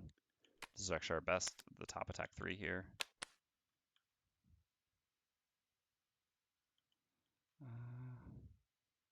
think I want it, I mean, like, I'm kind of just derping here, but I think I want to generate light just so that I can use this top. Nothing else I do really matters much. Like, I don't need to stun this thing. My allies will be able to take care of it. I wouldn't mind default attacking, but I think the value is actually just there in doing this. I guess we can just play this, going late in case we need to stun the thing after they go. Yeah, sure. This gives us options either way. Okay, so Mindthief's up first. We're going to begin by using, actually pushing it first is better because then we don't have disadvantage on the attack. So sure, we're going to begin by using Fearsome Blade. So we gain 1 experience, we make an attack 4, and we will use the push, targeting the elite, obviously. Okay, so do 5 damage, putting him down to 10. He takes another 5 from the trap, going down to 5. I'm going to use the bottom of Perverse Edge, gaining 1 experience, creating ice, and we do an attack 1 range to stun. All right, putting him down to 4. And stunning him. Then it is the Cragheart's turn. If we go here, we hurt the Diviner, but we can do a heal 2 next turn anyway, so that's okay. And moves us closer to the door, as opposed to going here, which takes us further from the next room. Is this a double coin stack? Ooh, it is. Nice. Never picked up any here. Nope, we avoided. Okay, so we're going to use the bottom of Rumbling Advance to perform a move 2. All adjacent allies and enemies suffer 1 damage. Also, this should hopefully lead to this dying. So this takes 1. Diviner also takes 1.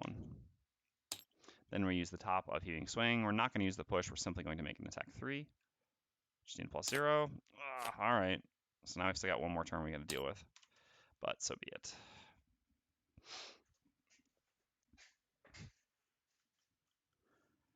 Okay. So now it's the Diviner's turn. I mean, the Diviner could finish it, but I'd much rather stack deck. So if we move, the Mindthief can do a move 3 to here and hit here. And then after that, use the bottom to move more. So that actually works.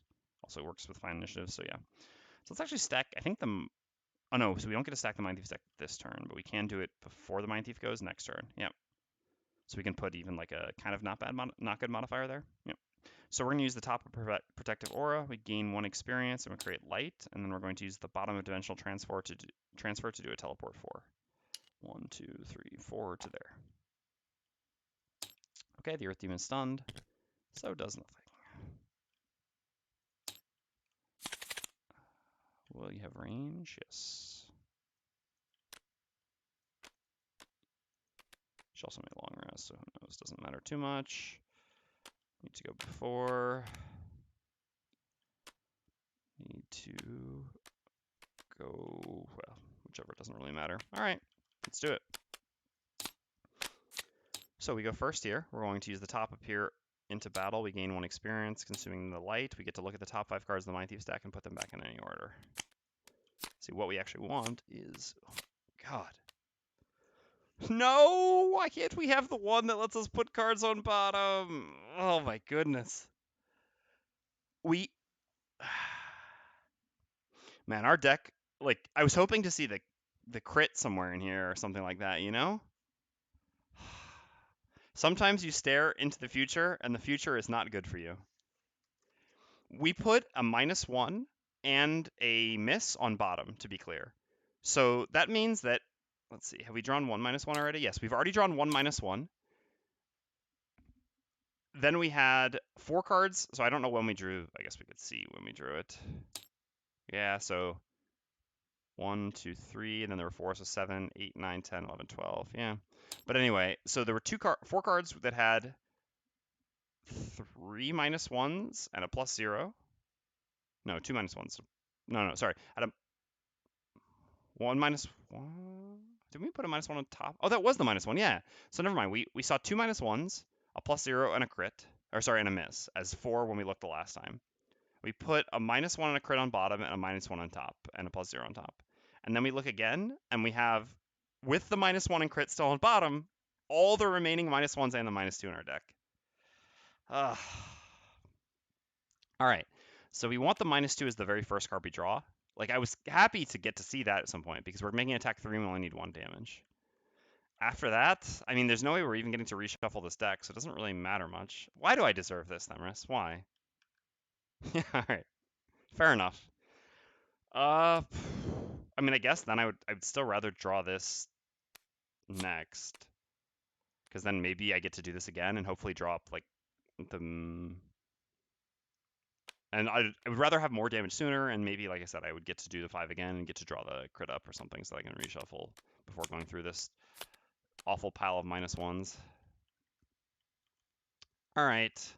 We can move here, then we miss the heal, but I think I'm in a long rest anyway, so I don't think I care that much about the heal. So yeah, then we're just going to use the bottom of Clairvoyance and move to here. I mean, I agree the dark version is better. It's not like I tried to keep this one. It's simply that I lost the dark version to a short rest and it wasn't worth re-rolling. It was too risky to re-roll. Yeah. I mean, like, I think there's a pretty reasonable balance between the two actions, although I do still think the dark is a better one. But I think that's also balanced. Well, I mean, it is and it isn't balanced, I guess. The interesting thing is, I do think, like, I do agree with Emrys. I think this action is just better than this action, generally speaking. I guess we'll see how this works when modifier decks scale up. But for now, it's definitely absolutely better. And I think it probably still remains better at higher levels. But it's, like I said, sort of balanced by the fact that this bottom is also a lot more appealing than this bottom is in general. This is a more situational bottom, whereas this bottom is just always good. Yeah, like I said, I'll be interested to see how the light version scales. Anywho, we use the top of Scurry. We do a move 3, 1, 2, 3, attack 3, targeting the Earth Demon. We flip a -2, which means our attack does 1 damage. Earth Demon down. To Mindthief or not to Mindthief?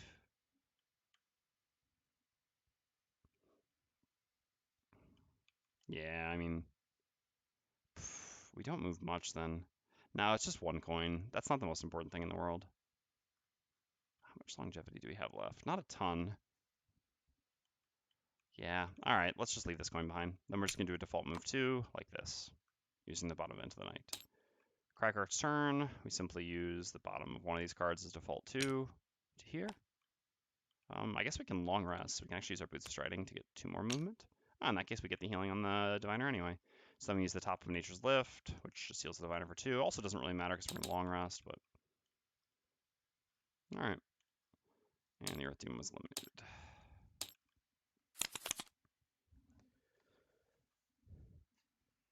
Yeah, that's fair. Limress, I agree. Alright. So we're going to just do a triple long rest. I'm not going to bother going through because there's no elements or anything like that. So we are going to bring back the Mind's Weakness here because it gives us an extra turn and we can just play it while we're moving towards the next room. Choose a card to lose. Choose a card to lose. Choose a card to lose. Refresh this. Refresh this. Nothing to refresh there. Okay, so what are we getting rid of here? Yeah, I mean, we don't need the healing once we're in the last fight. This isn't super appealing either, but that is probably still technically better. Probably get rid of Mind's Weakness here, I think. Into the Night, Scurry, or Empathetic Assault are all reasonable choices.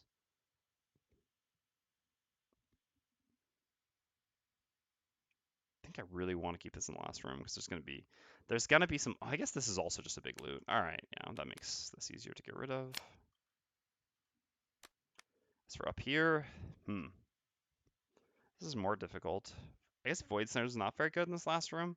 We're facing Wind Demons and Cultists. Again, Disarming Cultists doesn't accomplish that much. That's not the scary thing that they do, and they hit for almost no damage. And Wind Demons are simply just difficult to get to walk into the Rift.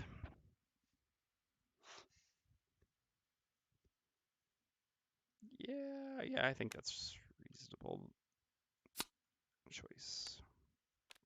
All right, so we're definitely taking a setup turn here. No one has any endurance potion charges left, unfortunately.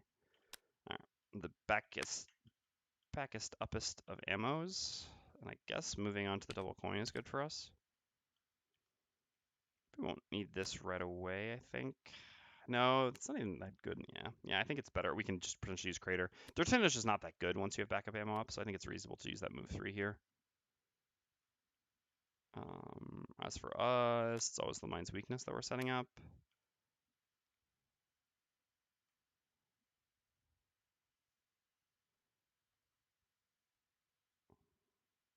Probably use the big move the turn we go into the room. Doesn't really change too much, but I guess this way the Diviner can move to here. Cragheart's here, so yeah, we won't be that. So it's better, yeah. We'll lose 1 movement otherwise. So it's better to use a small movement here. And we'll have a move 6 jump when we go into the room. And then here, so we don't have light. We can still stack a deck for 3, which is kind of a free thing to do, I think. What do we want the turn we enter the room? Probably the Invis Stun is the most valuable. Better than this. I mean, either one of these could be good. I guess we can, there's someone else can open the door and then we can see which one is better.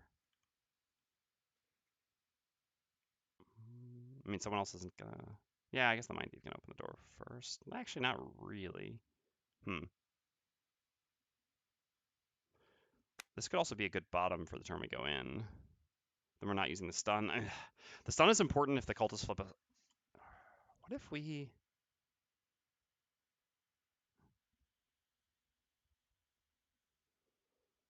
use one of these losses? That would be insane, actually. With the number of cards we have, we're at 5 cards, so we would lose 2 turns by doing this, and we don't have many turns left, so I actually don't think we can. It's a shame, because here is actually a situation where it would be pretty potent to have that effect, but it's still just... I mean, we're only playing on +2 difficulty. The scenario's gone pretty well for us, and we still, like, if we had played a loss, we would have just, like, the Diviner would already be exhausted, basically, if we played one earlier. If we play one now, even, like, it would just cost us too much. Even though these losses are kind of fine, like, I think that's probably my biggest issue with either of these losses. I'm just never going to play these. Again, I guess on really short scenarios, maybe, but really short scenarios are typically boss scenarios, so it also makes these less good. Like, I use both these cards a fair amount. Again, this for move 8 with or move 2 with 8 initiative, and this because the top is good, 13 initiative is good, but I don't really see ever using these bottoms. It's just the nature of losses on a 9-card class. So what? Like, well, I guess then I mean, the only card that I'm sure to not want next turn is this one, because maybe I want any combination of these. I mean, I really should make this decision now, but it doesn't change much to do it now or later. Okay, so setup turn, go. We're going to use the bottom of Clairvoyance as a default move 2. Moving to here. We're going to use the top of Peer into Battle to look at the top 3 Cragheart cards and put them back in any order. Whew. Now that was a good reordering. Especially because the turn we go in, we're going to hit 2 targets with Massive Boulder, which means that we're going to get to reshuffle, like we're going to get this immediately and reshuffle our deck. Oh man, that was beautiful. That was much better than what we saw with the Mindthief, huh? Okay, done there. Mindthief's up. We're going to use the bottom of Empathetic Assault. Moving to here. And then we're going to use the top of Mind's Weakness, gaining 1 experience and activating it. And the Cragheart goes. We're going to use the bottom of Dirt Tornado as a move 3. Going to here.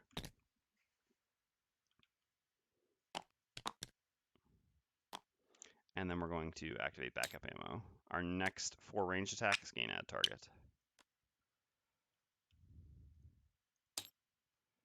Alright, time to bust into the room. Bust in and shoot 'em up.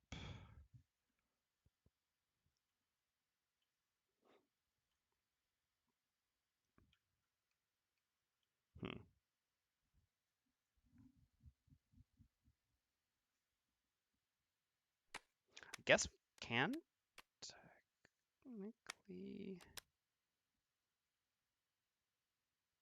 No, it just doesn't work because of initiative. Because the shield is only good if if we like. So the thing is, we need to use dimensional transfer if the cultists end up summoning, but we have to have the room open for us beforehand in order to actually see whether the cultists are going to summon or not. But that's also just not possible because the only way we could do that is if we use Perverse Edge to go in, but we really can't do that because the bottom Perverse Edge is so important for stunning a cultist next turn. And we actually just need movement, so we pretty much have to use this, and then a top, which should probably be this, with move 4 plus 2 from boots. 1, 2, 3. Yeah, that takes us pretty far into the room. We should be able to use a trap, I think. And we kind of, yeah, this combo also just works a bit better next turn.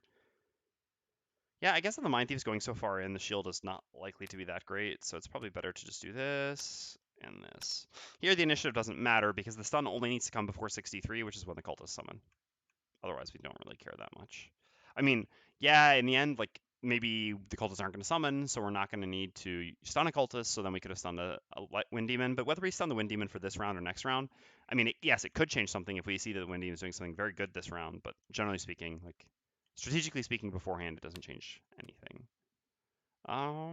So we just want to do ranged attacks after this, right? I mean, we definitely want Crater afterwards. We want this afterwards. This can also be decent afterwards, so it's kind of just one of these two. And we have no real need to go fast here, because the Mindthief actually can just Invis Cloak.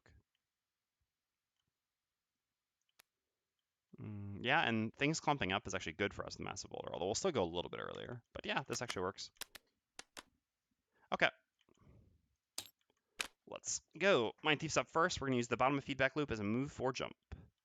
So 3 gets us to the door.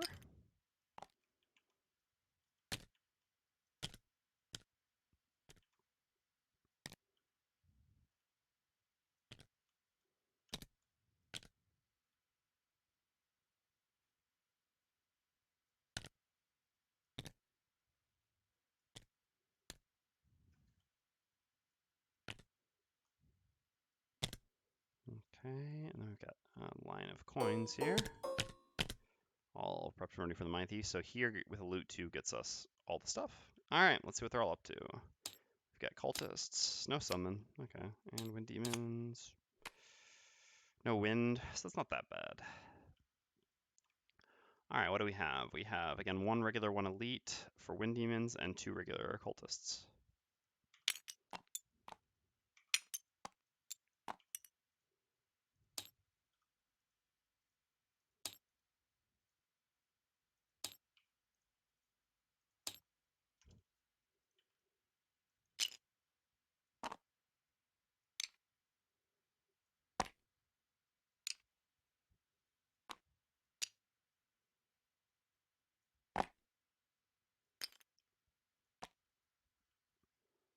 Okay, so we have 1 more movement now, minimum. Certainly want to move more than that, though. I guess we can hit this cultist into this trap by going to here. Yeah, and that's the best. 2 more movement after that. We can't do anything better than that. And pushing the Wind Demons just isn't as appealing. So we will use our Boots of Striding. We're also going to use our Invis Cloak because it just keeps us a little bit safer here. Yeah, then the Cragheart's the one who gets hit, not us, which is more realistic with the Cragheart's beefy 10 health. So 2 more movement. We go 1, 2 to here. And then we're going to use the top of Fearsome Blade, gaining 1 experience because we have Mind's Weaknesses and Attack 4. We will use the push, targeting this cultist. So we just need a +0. Ah, that's actually exactly what we have. That's perfect. Thank you, Diviner. Not that we really planned around this. So we get 4 damage from Fearsome Blade, and the trap again is 5 damage. Yep. So this is 9 total damage to the cultist. The cultist dies in the trap. Doesn't death explode because it hasn't actually activated yet. Not that it would actually matter. A, we're invisible. B, it is no longer adjacent. but just for clarity's sake. He doesn't even get the satisfaction. Okay, so then we're done. So now the cultists go. The cultist goes, I should say. It's 2 movement, so 1, 2 to here. Okay, and then the wind demons go. They have -1 movement. They have 3 range, 3 movement for the regular, and 4 range, 4 movement for the elite. So 4 range, the elite already has range on the Cragheart and will attack. Still have 1 more curse in there, but I'm not getting that just yet. So that's 5 damage. All right, it's okay, I think. Better than losing a card immediately. Is it? I take a lot of damage here. We're going to CC them afterwards. Yeah, I think this should be fine. We may end up having to lose a card, but... So then this one goes to here. It's annoying. I would have really liked to have them together, but it's 3 range limitation actually means that it does have to go to there. So it moves to there and also attacks the Cragheart. Okay, that's nice at least. So this was for 4 -2, so 2. Okay, so then the Cragheart is up. So we've got the Massive Boulder and Opposing Strike. Definitely using Massive Boulder here. So we'll do move 1, 2, like so. Yeah, they both have the same amount of shield, so we can just go ahead and hit this one. And like if we go to here, we can only hit these 2, but we do want to hit the cultist because first of all, these 2 have 2 shield, so the damage to the cultist is just more valuable since it's not shielded at all, and also the cultist is really the highest threat in the room because it's the possibility of summoning and prolonging the scenario. So we use the move 2 on Opposing Strike, and then we use Massive Boulder, creating Earth, making an attack 3, targeting both of these. So we have a crit and a -1. Well, the -1 really sucks here, and damage is so valuable on this one, though. I mean, I was just saying the opposite. Obviously, putting this to 3 would be really good for us, but at the same time, then we would do no damage to this, whereas here, doing 4 damage to something with 2 shield is really, really good. So I'm actually going to attack the Wind Demon first and then the Cultist. So there we go. Takes 1, gain 1 experience. So our 3 becomes a 6 here, which does 4 damage, putting this down to 4. Our 3 becomes a 2 here, putting this down to 7. Splash damage does nothing. Oh, we'll even be able to crater this into the trap next turn. So actually, and then, oh yeah, we've got to reshuffle here. I guess the easiest way to make the game understand that is just do it like this. All right. Then the Diviner is up. So we're going to use the bottom of Ray of Light as a move 2, attack 2, range 2. So we'll move to here. I guess it's better to attack the Elite. It has 1 less health and they have the exact same amount of shield. So this is just slightly easier to kill. Although at the same time, this one can be pushed with a whatever it is, massive heaving swing. Yeah, there we go. Into this next turn, although like I said, we're going to crater this next turn. And then we can actually hit this with crater as well, so maybe that does some damage. Yeah, never mind. Let's go here. Let's try to do some damage here. So we'll do an attack 2, range 2. Oh no, but it's going to be invised. Then I guess we just invis this one. Or we can just hit this one with crater. We'll see. No, actually, we can invis it because because what we can do then is we can actually use Heaving Swing bottom with Crater top. This kind of sucks because then we're losing out on Heaving Swing top, which is actually really good here. But worst case scenario, we just short rest 1 turn earlier. We have plenty of longevity, and Heaving Swing actually will add 1 damage to each of the Crater attacks. And there's no danger. But no, the danger is actually that this moves up and we can't push into the trap anymore. It's not that it summons. The scary thing is 63, but if it just goes, it's actually bad for us. So we actually do want to go early. So in that case, stunning this one isn't great if we're using Crater, because it's going to be invis is the thing. But yeah, we can just invis this one.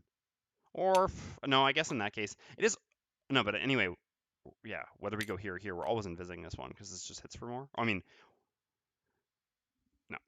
What I'm trying to say is, going here and attacking this one, we're still going to invis this one, whereas if we go here and attack this one, maybe we invis this one. All right, so yeah, let's hit this one with our attack 2. You get something nice? No damage. And then we've got the top of Dimensional Transfer. We gain 1 experience, create dark, and stun and invis something. I mean, I can just move away from this one with Crater. I can just move to here since I'm just going to use a bottom like Unstable Upheaval here to go fast.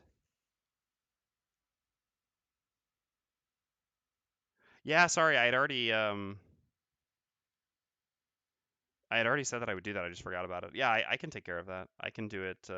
this weekend for sure. Good call. No, it's okay. I can do it. It's not too difficult. I've already had to make some tutorials in the past. I have no problem taking care of it this weekend, but good call. Yeah, I had agreed to do that a while ago, and then I just got sidetracked and forgot. Okay, so let's dimensional transfer the elite. It's just more valuable because the elite hits harder. Removes more risk. So it's invis and stun. All right, so like I said, unstable people for initiative. Then we play creator. And actually, the great thing here is the cultists have already flipped their 2 10s, so we know the cultists can't possibly go before us. Don't know what's on top of our deck, unfortunately, but can't have it all. Definitely short resting here. Yeah, that's fine. I mean, that's good initiative, but we also have the 13 for good initiative, and our other cards which just do more.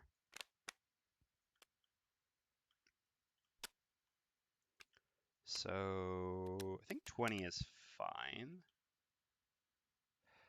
Because if we push this into here, yeah, it's actually kind of, no, we should have, we are the last one to go.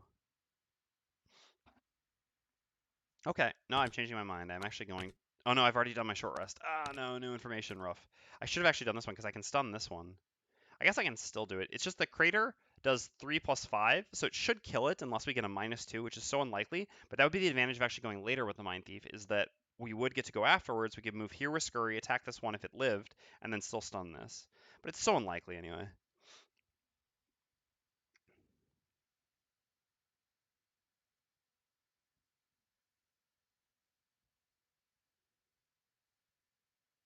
Mm, I mean, I think it's two different videos that you want there. I think TTS Basics and how to subscribe to mods in TTS Steam Workshop doesn't need to be in the same video. That's not necessarily the most important thing for... I think it's more important to have a video that shows how to do the... like how to make the mod. And then if people want, they can learn about TTS and how to find other TTS things, but that's like... It appeals to different people. The finding things in the TTS workshop is good for people looking to play mods. How to create isn't necessarily for the same person, although certainly can be advantageous, but cutting it into two videos is just, I think, strictly better because it gives the person the option of whether they want to watch both parts or not. It can certainly provide, like, I mean, it's easy to just create a little splash screen thing at the end that can link to the other thing, but I would definitely do it separately as two videos, and I can eventually do two. Yeah, I think that's also true to some extent, although it doesn't hurt to make a video for that. So in this case, what we're going to do is we're probably just going to move here, count on Crater killing this, attack this, and stun it. Like, do both things on that.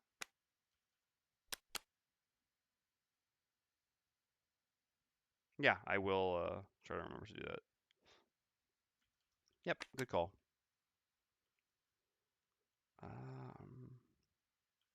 So thus far we have 3 cards left on top. We don't have light, so we can't actually do better here. That doesn't really change anything. So I guess our attack is never dealing any damage to these. So in fact, it is actually, we're always just going to use Scurry to attack here as well.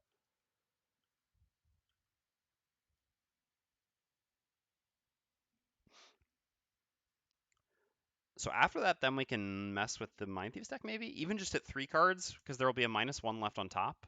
Then we can get a -1 and 2 fresh cards, which gives a decent chance of finding a crit. It's like a 1 out of 3 chance of finding a crit. And even outside of a crit, there's still, I think, +2. No, there isn't, but there's a number of +1s.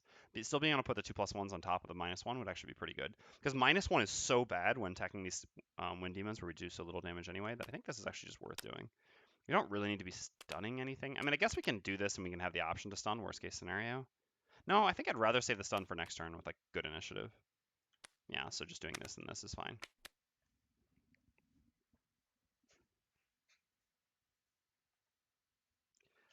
Okay, here goes. Okay, well, so yeah. Oh no, we're playing rules as written, so we get to choose here. Although they would actually take Earth if we didn't choose, but yeah. while playing in this party, we are playing the way that you're meant to play. So normally when I play like not diviner party, we'll call it the not cheating party. I kind of have more strict rules for myself about like monster element consumption when they do this any element, and they would actually take Earth because it's our opposite element. But here, since I'm exploiting monster movement anyway, I'm just gonna. I mean, we're gonna be consistent. We're gonna play completely rules as written. So except for line of sight, because rules as written line of sight is ridiculous. All right, so dark is actually consumed by this, which makes wind from where it is. It actually does need to move. That's -1 move. Its focus is going to be on the Cragheart. Oh, line of sight is generally easy, and I understand that the rule to keep it easy is like I understand why the rule is meant, like why it turns out the way it does in order to create consistency. But again, we can't pretend that the corner case, like again, to be clear for anyone who doesn't know what I'm talking about, this, yes, I would argue that this is extremely unintuitive. So what we're talking about here, for anyone who's watching and doesn't know what we're kind of referring to, is the fact that this, you do not have line of sight, even though you definitely do have line of sight, but you don't have line of sight. Why? Because technically, you can't draw a line from any of these corners. So normally, you would be able to draw, for example, this line from this corner to this corner, right? Because the idea is that walls, which are supposed to intersect your vision, you can't touch their corners.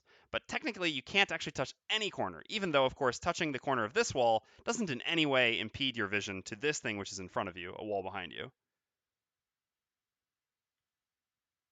You can't draw from the door corner. This is a corner which touches, this is a wall right here, so you actually can't do this. You said, you mean to say not, Themris, not now. This is the, so you can use this corner, this corner, this corner, and all of these corners end up touching this wall. So none of these corners actually work. So this is actually not line of sight. I mean, this example was already given and answered, unfortunately, by Isaac. So I'm pretty sure that it doesn't change the corner here. Like, this is a corner of a door tile, but this is also, I mean, like the door and the wall are tiles, like are side by side. You understand? So this is a wall tile corner. This is a door tile corner, which makes this still a wall. Yes, as Number said, rules. I mean, this has already been actually like brought up and discussed to death. I mean, it's just for anyone who's curious. These don't have line of sight normally, which is so. This is the rules as written thing, which I find ridiculous because of course they have line of sight. This wall doesn't block line of sight. All right. So it attacks from -1, so normally 3, but 2 here, attacking the Cragheart. So 2, so -1, so 1. All right, that's fine. So now we're up on the Mindthief. We're going to use the top of Scurry, doing a move 3, going to here, and an attack 3, targeting the Cultist, just to be safe with the Crater attack. So this does 2 damage to the Cultist, putting the Cultist down to 5. And then we use the bottom of Perverse Edge, gain 1 experience, create ice, flip this, and do an attack which stuns. Oops, this one is no longer like this. So which one do we want to stun more? Probably the elite again. It's probably just more important.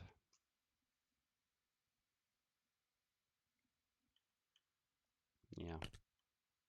All right. Stunning you. Well, I guess by not stunning the elite, then we can have the diviner stun the elite next turn really early. Yeah, maybe that's better. All right. Because the one that the diviner stuns we can't attack, whereas the one the Mindthief stuns we can attack. And the elite's in the back, so it makes more sense to stun the diviner stun that one. So yeah, all right, this works.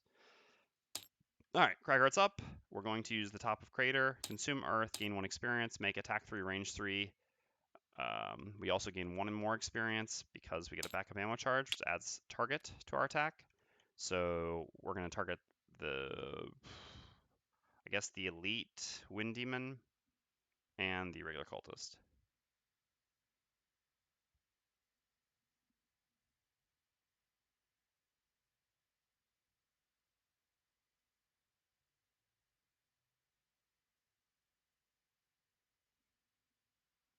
Is there a new FAQ entry? Interesting. Well, then that would certainly be a positive change. So here we will use the push. Here, there's not really anything to be gained by using the push. I guess we could theoretically put it somewhere where when it dies, the coin does something, but it also just makes it more difficult to reach. Which is not really a good thing. The only thing is we can't push it to just here. Yeah, so we'll use the push here, not here. So first on the Cultist. Okay, -1 is fine, so our attack does 2 damage. Actually, it was always dying since we have the... And then the push into the trap kills it. So here, no, here still gets us all the loot. That's what we've got to do. Got to scurry our way over to there. I've got to blow my nose quickly, sorry.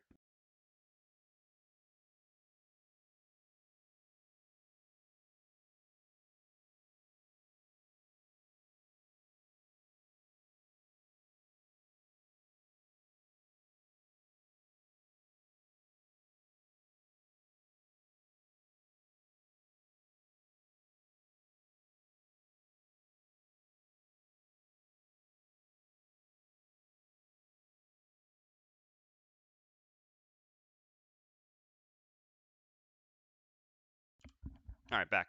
That creates another issue though. If what you're saying is true, that changes this as well. All right, but this changes another thing too. If all the corners of a wall touching a corridor tile are not considered wall corners anymore, that would mean that you would have line of sight from here to here as well, because this corner no longer. Whereas like this is actually a relatively reasonable example. So this would have. I mean, this suddenly having line of sight makes sense. This suddenly having line of sight. Well, I mean, kind of is okay, I suppose. I actually need the other map, like the other tile facing. Yes, that's true. Or this. Yeah, Thermos is right. Or this one would also have line of sight, which is like I guess the peaking thing.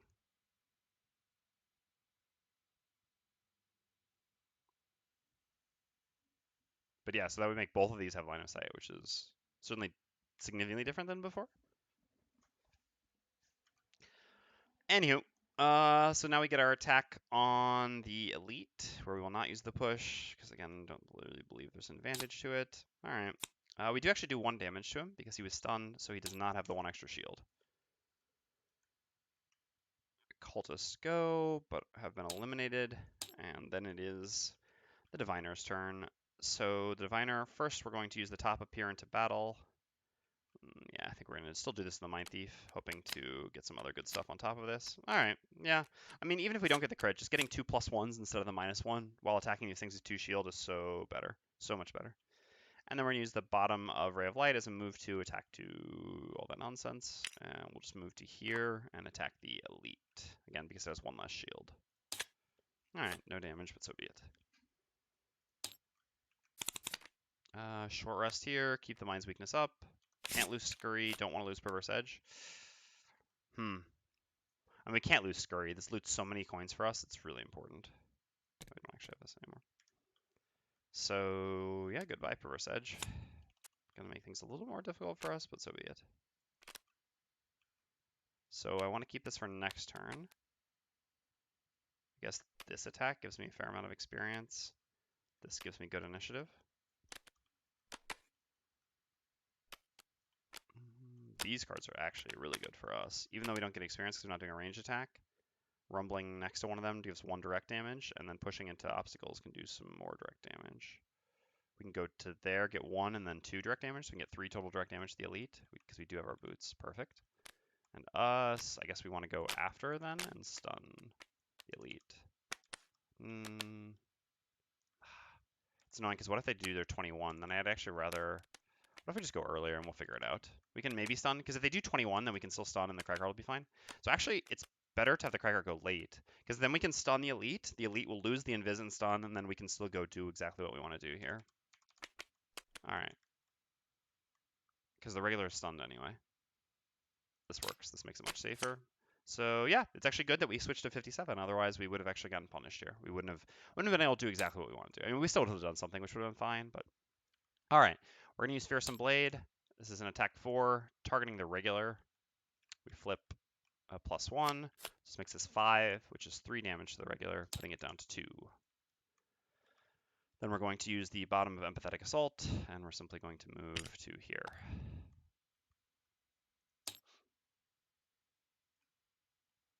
Yeah. Okay, then it is the Diviner's turn. So the Diviner is going to use the top of Dimensional Transfer, gaining 1 experience, creating Dark, and Stun and Invis the Elite. Then the Wind Demons go. Both of them are stunned. And then the Cragheart goes. Really would be good to get a guaranteed kill. I mean, we should get a guaranteed kill on this one, right? We could actually go here and get 1 direct damage to both of them. Do 1 to the Mindthief. That doesn't really matter. Sure. Okay, so we're going to use the bottom Rumbling Advance as a move 2, plus our Boots of Striding, so we get a move 4. 1, 2, 3, 4 to there. Does 1 direct damage to everything adjacent to us, which means the Mindthief loses regen. Takes 1. Then we're going to use the top of Heaving Swing, doing an attack 3, push 1. We will use the push, we'll attack the Elite. This because it'll do 2 direct damage. You can push flying enemies into obstacles with this. All right, so -1, that's fine because we actually, this way we get the experience. So our attack does 2, it has 2 shield, this does nothing. You may push the target into hex-containing obstacles. In each case, destroy the obstacle. The target suffers 2 damage and you gain 1 experience. So we gain 1 experience, and this gets knocked into this, which breaks both of them. And drops a coin here. I guess the annoying thing is that the coin's not in loot range, so we need this to die before the Mindthief goes. Okay. And that's the other round. So we're going to short rest here. That's... we do have Earth, actually. So this will actually give 2 experience and give us a guaranteed kill. Yeah, but what if we lose Unstable Upheaval? Then we can't easily go before the Mindthief. I think it's fine. It's not that likely that we lose Unstable Upheaval. Sure, we'll pay 1 life. Sure. Good, good.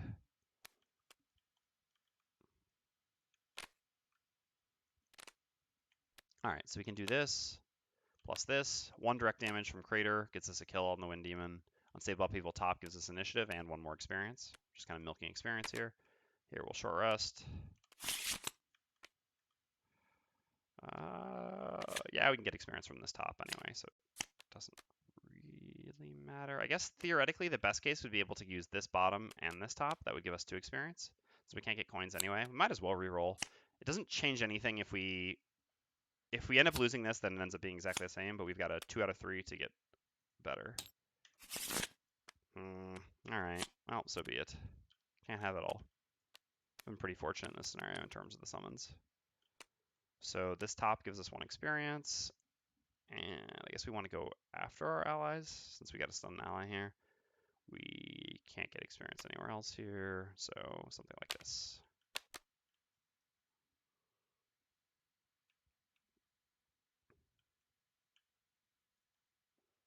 Okay, and that works. So we just need to go after the Cragheart with the Mindthief. 20 actually works for that as well. All right, here goes. Oops. So Cragheart's up first. We're going to begin by using the top of Unstable Upheaval. We can just consume the Earth here. Either way, it gives us 1 additional experience. So we consume the Earth. This gives us 2 experience and make an attack 3 target all enemies up to 2 X's away. Okay, so that does attack 3 here, which does kill this Wind Demon. Oops. Then we use the bottom of Crater, which gives us 1 experience. Mindthief suffers 1 damage. We get to do a giant move 4 jump. Can move to either of these coins, doesn't change anything. Mindthief will loot everything else over here. We'll end up losing 1 coin, but so be it. Okay, Mindthief's up. We're going to use the top of Feedback Loop, setting up the Augment to give 1 experience. Then we're going to use the bottom of Scurry, doing a loot 2, gaining 1 experience. That loots all of these coins and that chest. Mindthief style. Beautiful. And the chest. Wind Demon's eliminated, and the Diviner goes and just gains 1 experience by stunning an ally. It's the best sentence to finish a scenario with. Okay, so that's that. We get to see what's in the chest now. The chest is 38. it gives us an item design. So we're about to spoil item 123 by getting a design for it. Fair warning. Item 123 will not be spoiled. Boom. So this is a summoning item. Don't want that coin on the diviner. The diviner has the battle goal to loot no money tokens or overlay tiles, treasure overlay tiles during the scenario. So I have intentionally avoided it. Money on the diviner isn't that useful right now. Well, I can't do enhancements. Actually, isn't useful at all while I can't do enhancements. Obviously, I don't mind building some up, but I actually want perks on the diviner more than I care about basically anything else at this point, just because how good that modifier deck is. So super happy to take 2 check marks to not loot anything. All right, well, we got an item design that we're never using this party. It's a useful item when if you have a scoundrel, otherwise, well, or a couple other classes in the game, potentially. Probably like 1 or 2. But not really interesting at all for our party. I mean, theoretically, it can work for the diviner later if we get a really good modifier deck, but we're unlikely to get that good of a modifier deck when we start from level 1 with no lineage. All right. So we unlock scenarios 5 and 6. So again, that was pretty easy. But otherwise, if we had gotten less lucky with summons, anyway, we'll hopefully get to do a scenario here which does not require playing on summons. I know there's one of the two, so we can just choose the one that doesn't, so we can go up to +3 difficulty. So what are they called? 2 kinds of crypts, right? Ruinous crypt and decaying crypt. Sure. Let's add those.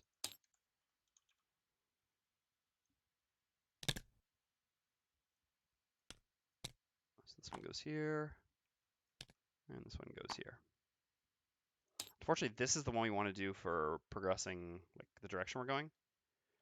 We are going to gain level 2 after this scenario, yes. I think we'll all level up though. Okay, and then beyond that, for our rewards for successful completion of the scenario, so we were 3 monsters and everything, that means 2. So coins are worth 3, 8 experience. So we gain 20 experience on the diviner, which puts us up to 53, which does level us up. Oops, did the wrong thing. Uh-oh. What was I at on experience here? Did anyone just see that? What I was before? Ah, man. Otherwise, I can always check the VOD quickly afterwards. Did anyone pay attention to what my experience was before I added the 20? Because it was gold actually that I accidentally did. So I was at 33 gold because I went up to 53. So experience, I should have been 40 something, I think. Maybe just under like 39, maybe something like that.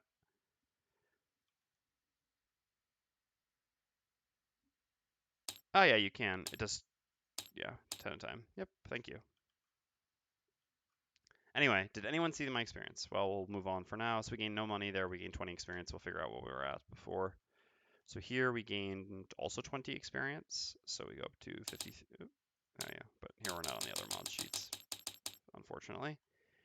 And 21 gold, which puts us up to 44.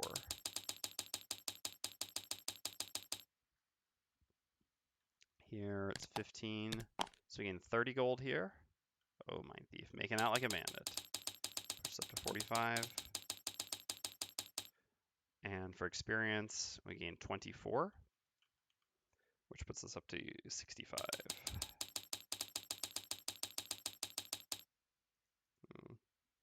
All right.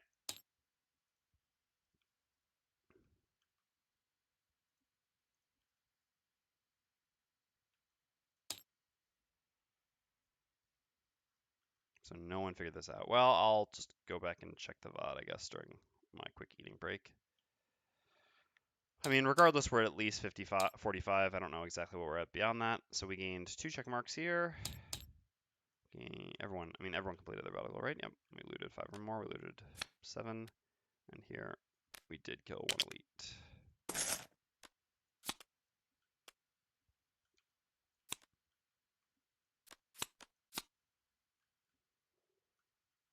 So check mark there and check mark there. I'm gonna have to take a break in a little bit, just have a snack, but I'll go over the end of scenario stuff first. I just have to quickly refill my tea. So 1 second.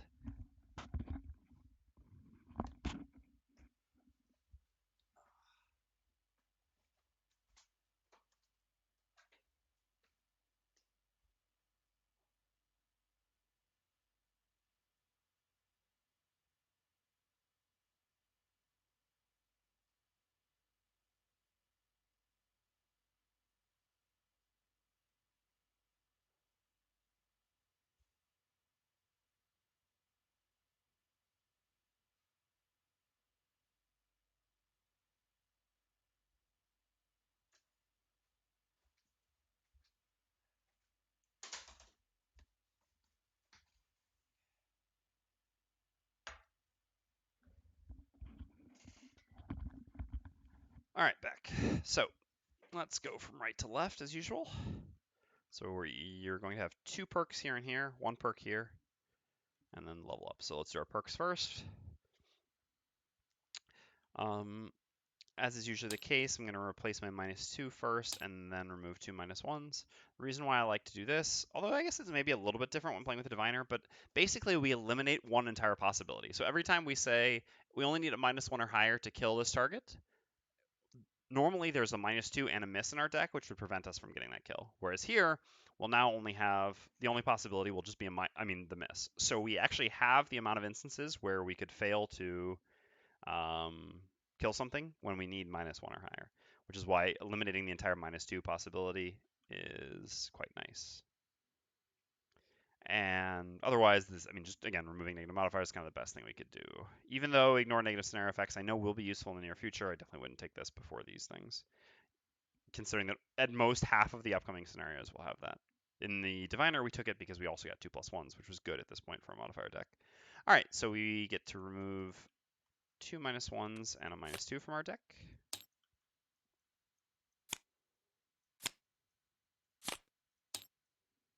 And we add a +0.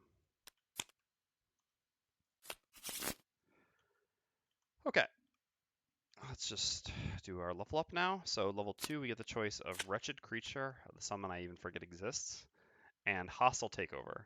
So we have a melee summon on top, and we've got a move 3, which consumes dark and curses one adjacent enemy on bottom.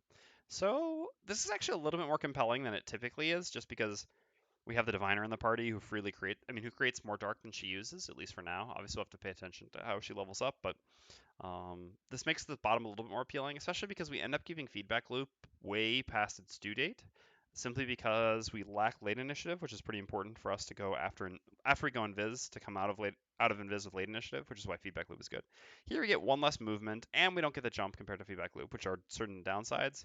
We get slightly better initiative, pretty insignificant difference. Well, no, 5 initiative is not an insignificant difference, so a little bit better initiative, and we get sometimes the curse, but at the end of the day, Feedback Loop is also a level 1 card. It doesn't require us taking that card to level up. And again, this top summon is just nonsense. There's just no... melee summons, come on. All right. Hostile Takeover is a great card.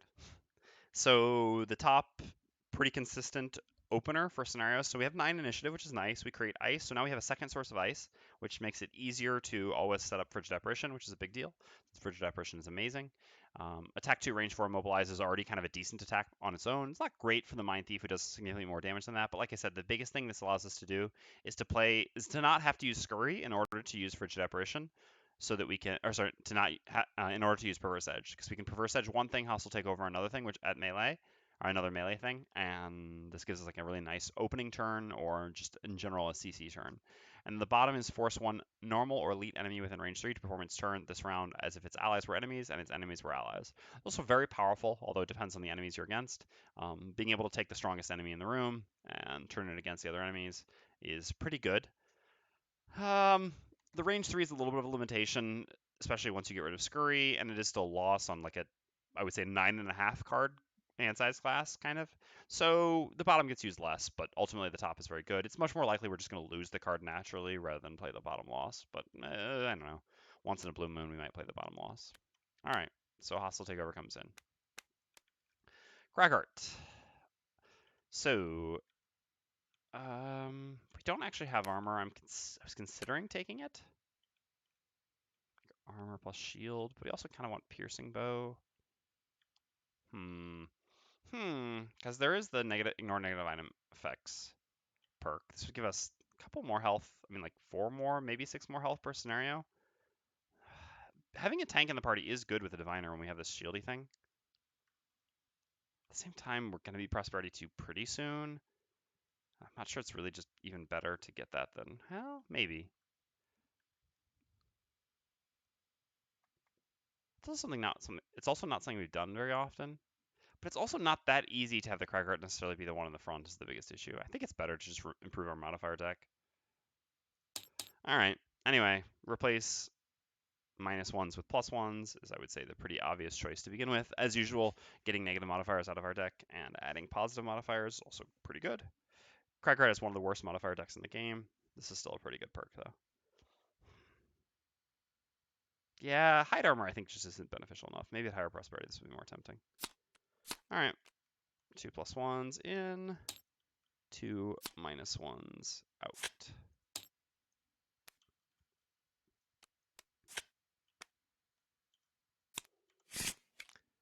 Okay, and our level 2 choice has us deciding between Explosive Punch and Sentient Growth.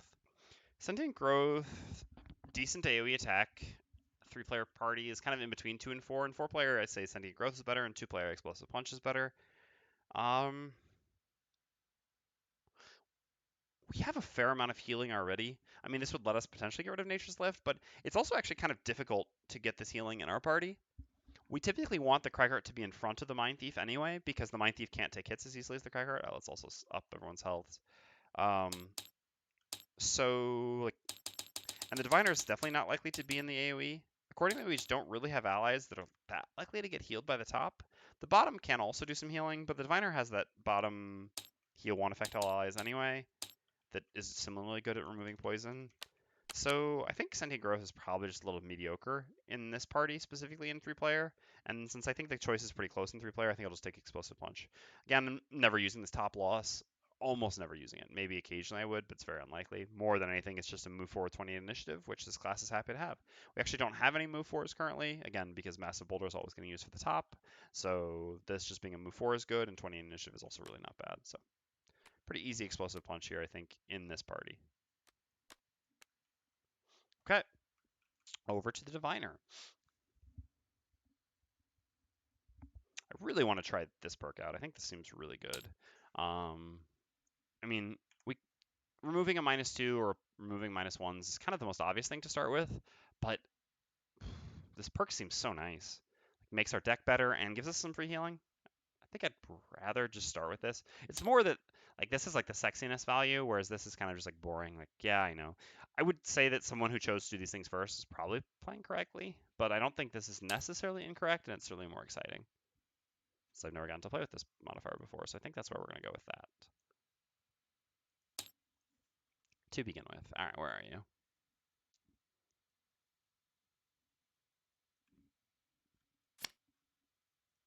So we get a -1 out of our deck. So we just grab that one and put a +1 heal 2 ally in. All right, now we get to level up to level 2. Our deck is a little bit of a mess, huh? I'll have to organize this at some point.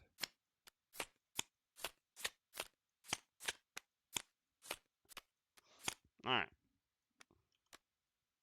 So what have we here? This is really the first time I'm taking a look at these. I think I glanced through them before, but not thoroughly. So this will be my first level ups on the Diviner. Heal 4, affect 1 ally within range 3. Shield 3, affect all adjacent allies. Yeah, I mean, this is powerful, but still lost on 9-card class. I'm never using this top. I guess theoretically, maybe I would use the top at some point if I'm like in a desperate situation, because the bottom would be spammable otherwise. But again, I'm certainly not picking this card for the top, I guess is the best way to say this. And I'm unlikely to use it, especially now that we're going to be bumping the difficulty up to +3. It's even more difficult to play losses, and this is only 1 shield better than our existing shield. Obviously, it adds the heal as well, but that's a pretty mediocre difference. 21 initiative, okay, not bad. Gives us a little bit better initiative. Place 1 rift on any unoccupied hex within range 3. Pull 2, target 1 enemy within range 3 of any rift token and pull them toward the rift token. That, on the other hand, is spicy.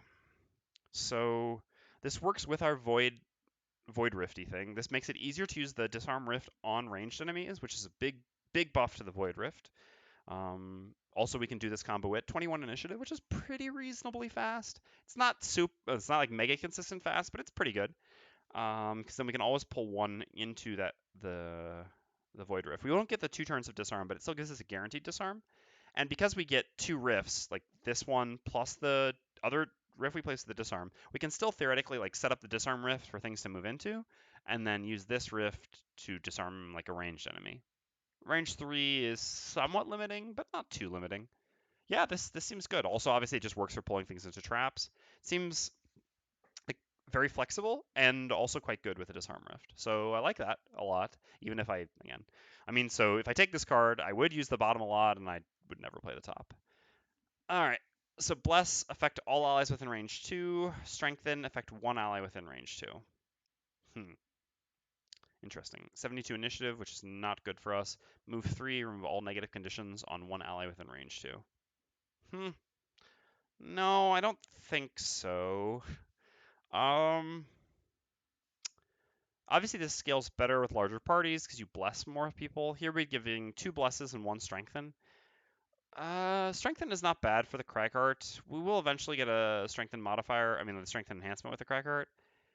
And the Mindthief is like guaranteed going to get empathetic assault enhanced with strengthen, which is just such an easier way. I mean, like a better way, I would say, of delivering strengthen. Now, obviously, I disagree with the existence of those. The heal self modifiers being able to have strengthen enhancements. This is a big issue, and this is again something that makes this a lot worse. Because again, the Mindthief can give herself strengthen for 2 rounds for pretty much free, whereas this it's only 1 round and requires half of our top action. No, top action's kind of underwhelming, I think. Um, it's also weird because the top action, so blessing is like better, is a good out of combat action because we can kind of buff up our allies for when we're going to be in combat. But we already have great out of combat actions with the deck stacking, which we already love to do.